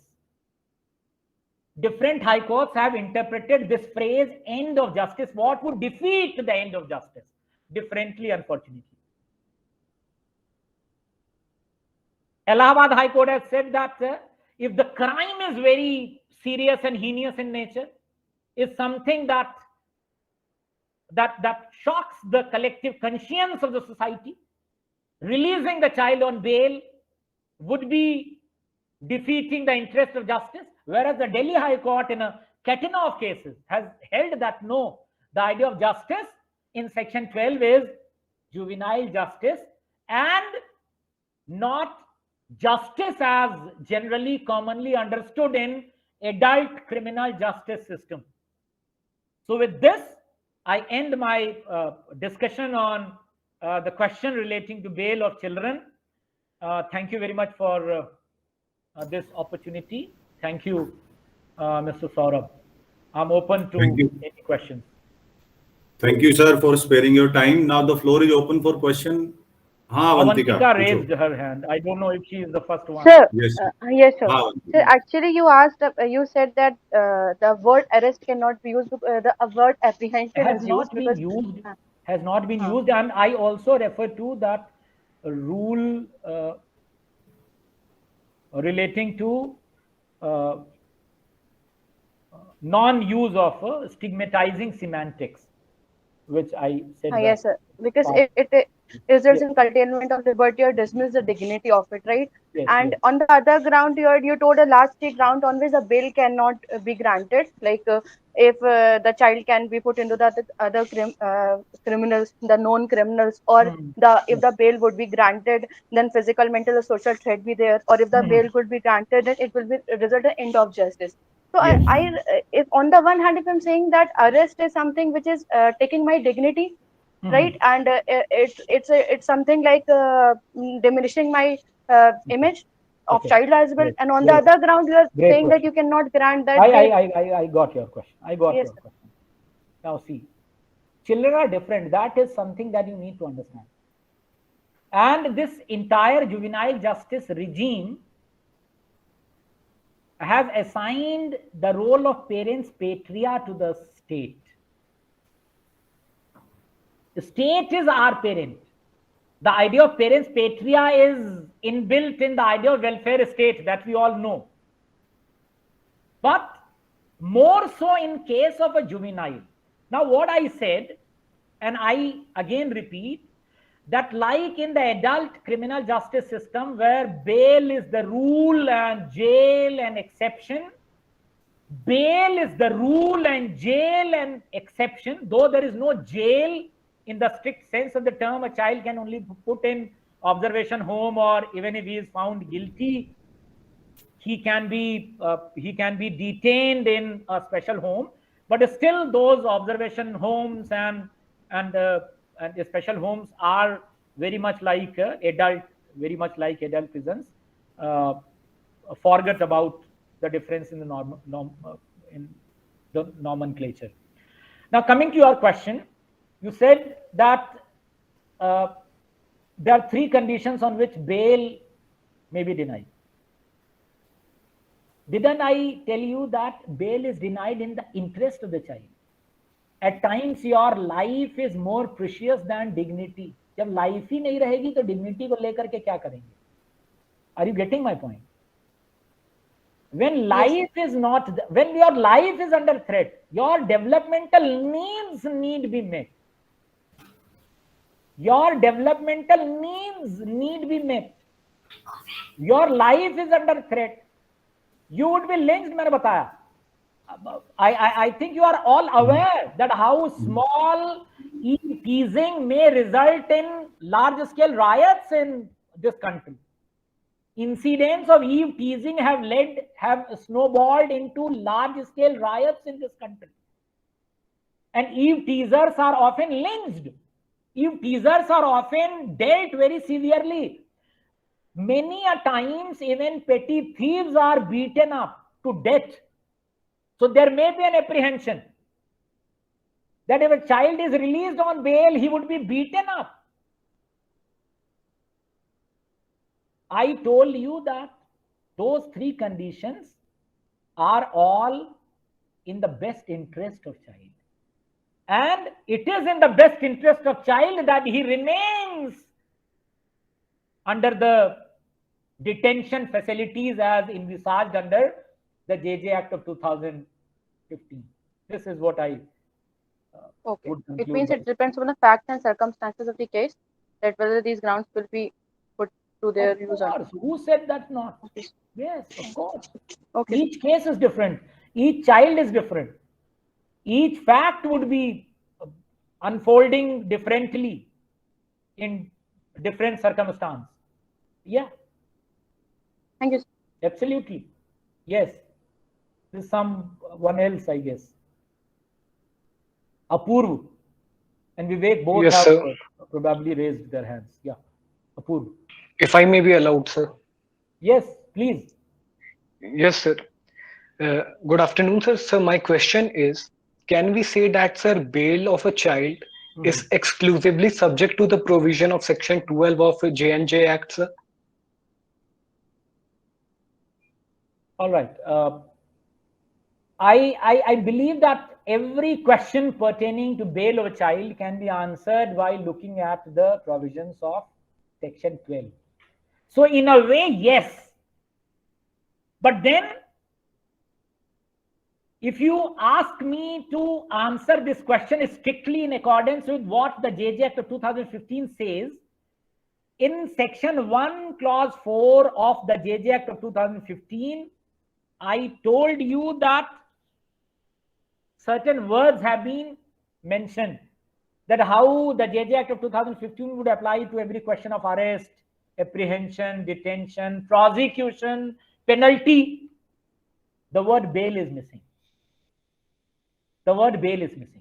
Section 1. But, sir, Section 1, let me finish. Section 1, Clause 4 doesn't say that the question of bail would exclusively dealt in accordance with the provisions of JJ Act of 2015.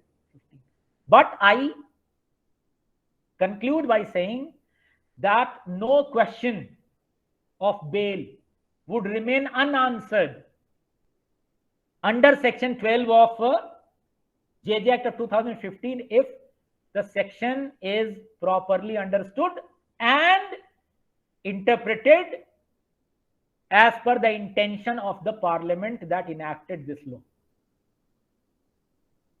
Yes.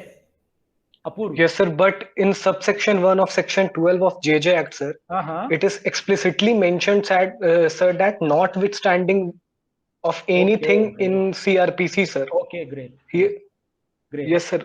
Great. Now see, JJ Act of 2015 or JJ Act of 2000, they provide for both substantive law and procedural law. And at times to the exclusion of CRPC. At times to the exclusion of CRPC.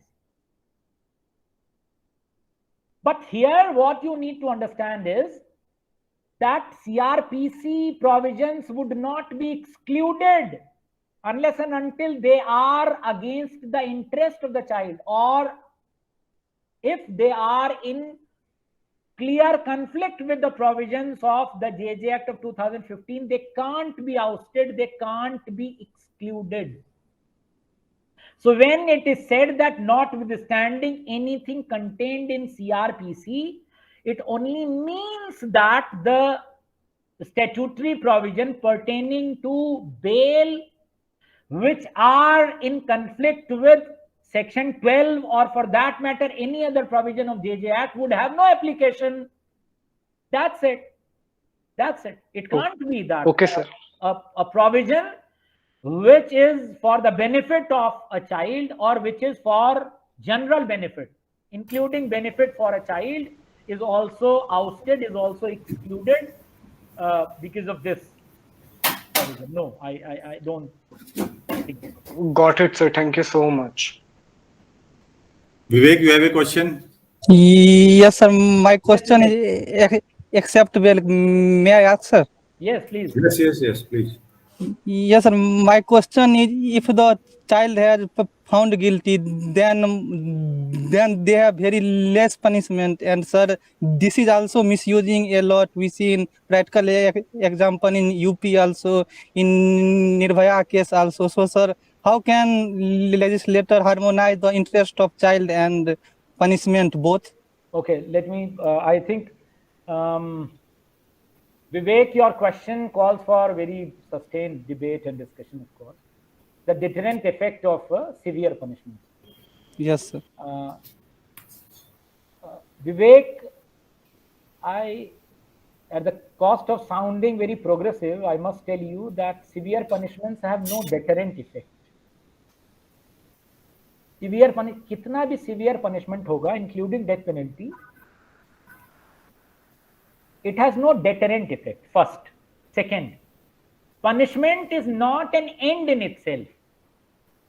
Punishment is only a means, whether it is punishment under the adult criminal justice system or whether it is punishment, though there is no punishment as such. मैंने बताया था, I told you that under the JJ Act of 2015 there is a clear prohibition against use of these accusatory words, penalty, punishment. We have dispositional orders. All right, dispositional orders in accordance with section 18 of the JJ Act of 2015. Now coming to your question that these so-called punishments or dispositional orders or penalties are very meager and they often encourage people to indulge in more serious crime. I don't agree. I have data, the data which is in public domain, of course, for anyone to see. Narrative is being set in this country, unfortunately, that children are becoming more delinquent because, would you believe me when I would say Yes, sir. that the crime rate amongst children is only 0.67? 0.67 is the crime rate amongst children. Contrast that with crime rate. All India crime rate is to the tune of 388 crime rate. And I'm telling you this from the figures that I have collected by looking at the NCRB data crime in India report 2017, 18, 19. The report for 2020 is still not available, but it won't be any different. It won't be any different. The entire object of juvenile justice regime is rehabilitation. Rehabilitation. Even in the adult criminal justice system. अब तो हम लोग jail शब्द ही नहीं use करते हैं. We call that correctional institution. We call that correctional institution. Whom are you correcting? And what are you correcting? You view criminality as a disease. As a disease, and those are correctional institutions.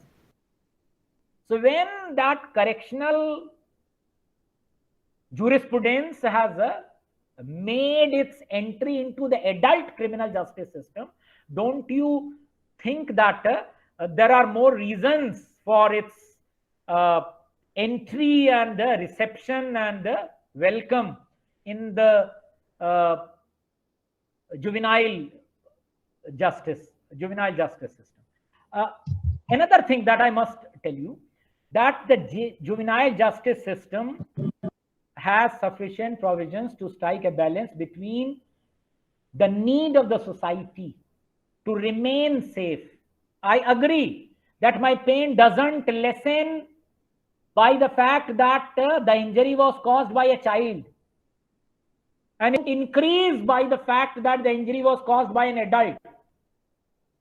The amount of pain may remain same if the injury is same, irrespective of who has caused that particular injury. I understand, I fully understand.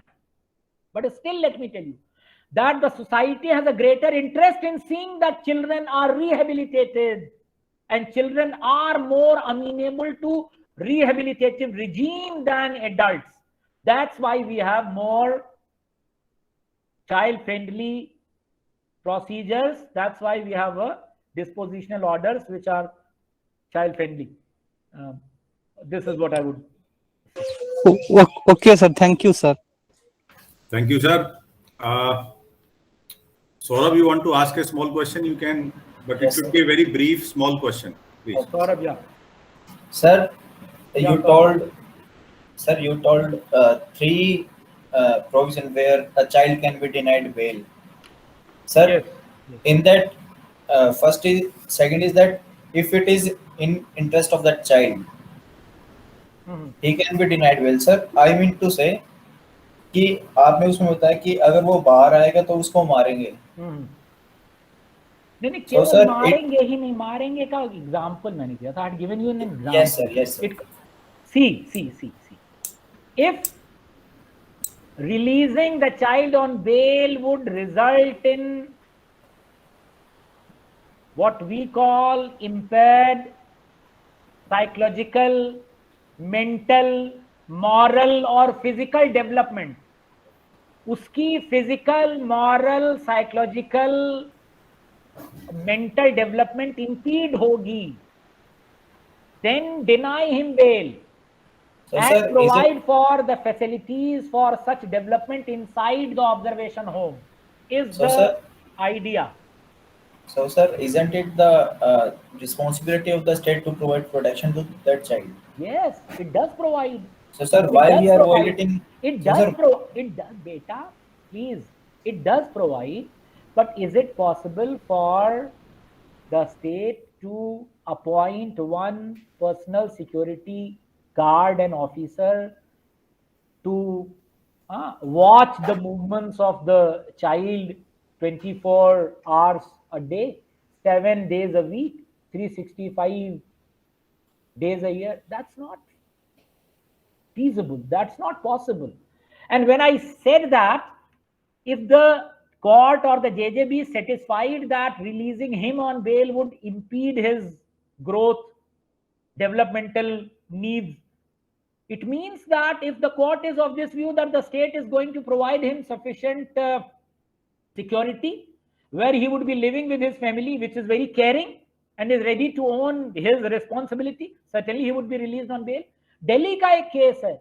A child had committed murder, 16-year-old child, and the court released the child on bail. The court released the child on bail on the only satisfaction that the family was ready to own the responsibility of that particular child. And everyone said about the child that the child is very amicable and there are no developmental threats to the child in the society. So certainly there are instances where children have been released on bail, even in the most heinous crimes, and courts have released them on bail. Yeah. Sir, we would have continued, but I apprehend that this link will expire on 5 p.m. Yeah, so yeah, we I know. won't be able to continue Yes, anymore yes. because it is already 4:50 p.m. Yes. We can continue only for another 10 minutes or so. So, Ujjwal sir, has raised his hand. I think we can take this last question. okay. Ujjwal, please. Ujjwal has raised his hand. हाँ उज्जवल पूछो भाई बताओ. Thank you so much, sir, for giving me opportunity to ask questions. Sir, as it is mentioned in Section 12 of JJ Act that any person apparently being child. So, sir, can this appearance be clarified by just producing any valid government ID proof in which age is mentioned? Apparently, a child means who appears to be a child. This is very interesting. This is very interesting. देखिए ये जो थोड़ा सा practice है ना JJ की, juvenile justice act की जो प्रैक्टिस है, the practice of JJ act is slightly weird. Slightly weird. Even children and their parents who are in conflict with law, children who are in conflict with law, their parents and their counsels, their lawyers, they view the JJ Act of 2015 as a burden and a different, difficult law which makes bail difficult. Would you believe your ears if I tell you that most of the children who are apprehended, they don't take the benefit of the JJ Act of 2015 upon the advice of their lawyer before securing bail under the ordinary provisions of CRPC. They are told, first let's get bail under CRPC provision because it's difficult under the JJ Act provision. Now you might be wondering that how it is difficult. It is difficult because the bail granting body, be it JJB or the High Court, has to satisfy itself that releasing the child on bail is in child's best interest. Now you would be arguing that isn't that a question of liberty? Yes, it is question of liberty. Isn't that a question of dignity? Yes, that is question of dignity. But I had also told you that question of liberty and dignity can't, I think, supersede the very survival, the question of very survival and the question of developmental needs.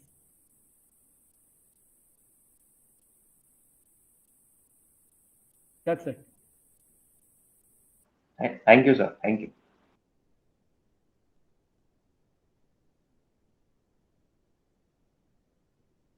Over to you, Saurabh ji.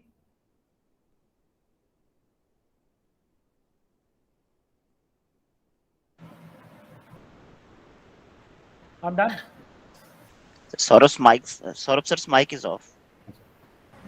Oh, sorry. It was all. I was saying, sir, we are highly motivated by your level of energy, your level of enthusiasm, and your level of involvement in the discourse. Your depth of knowledge was commendable, and we are all benefited by that.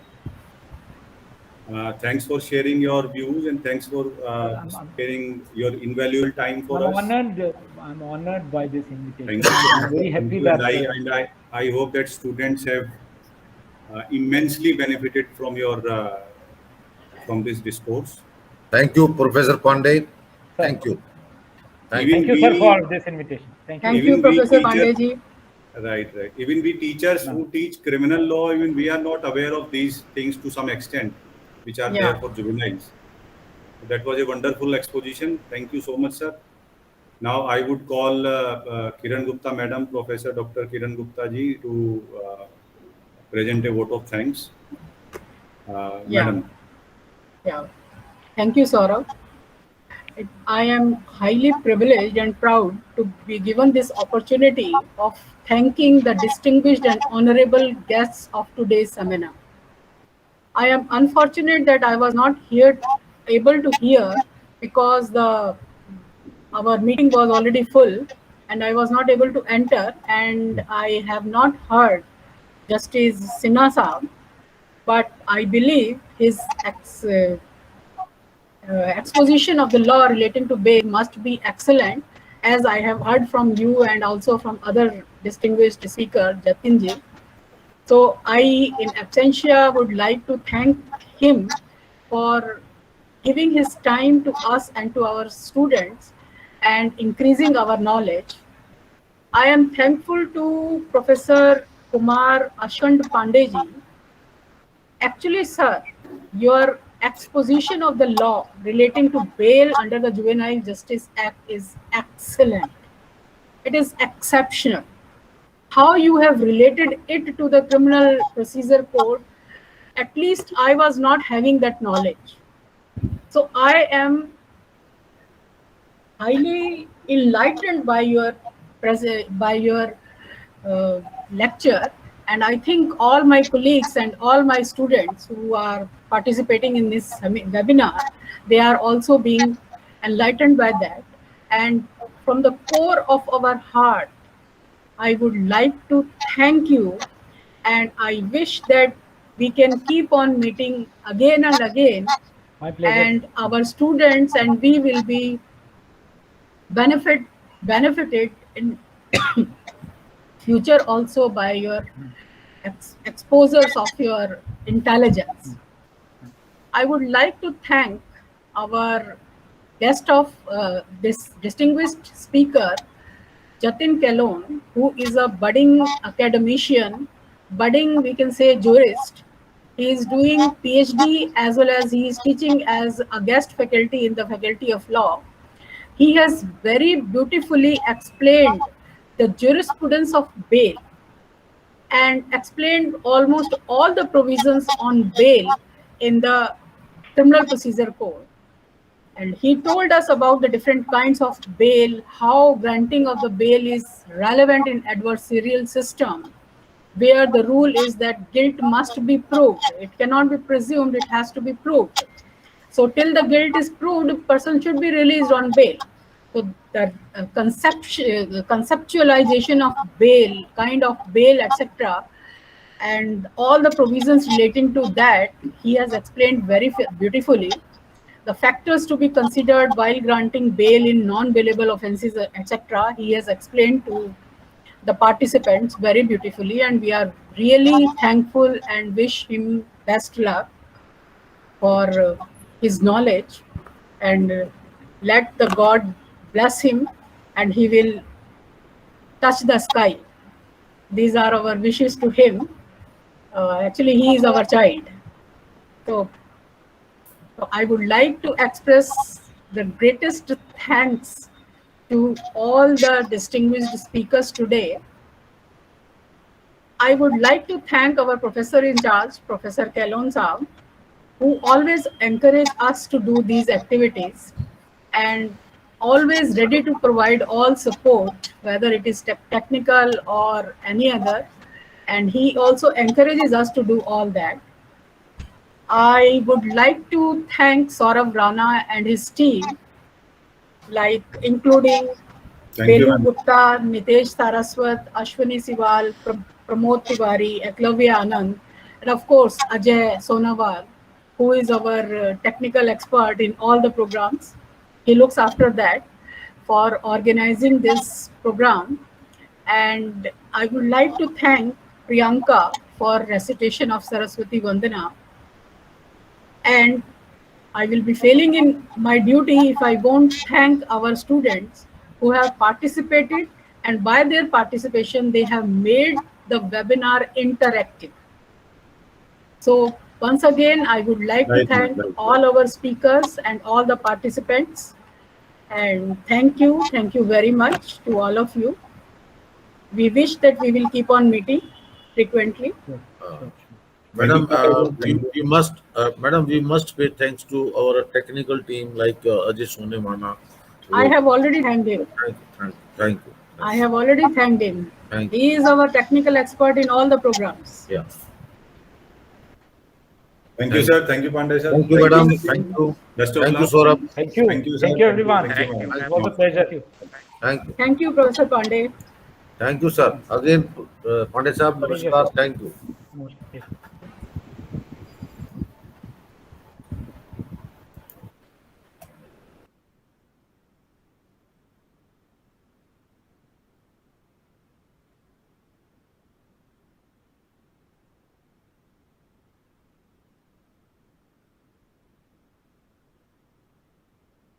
So, Mahavir Singh ji, should we leave the meeting?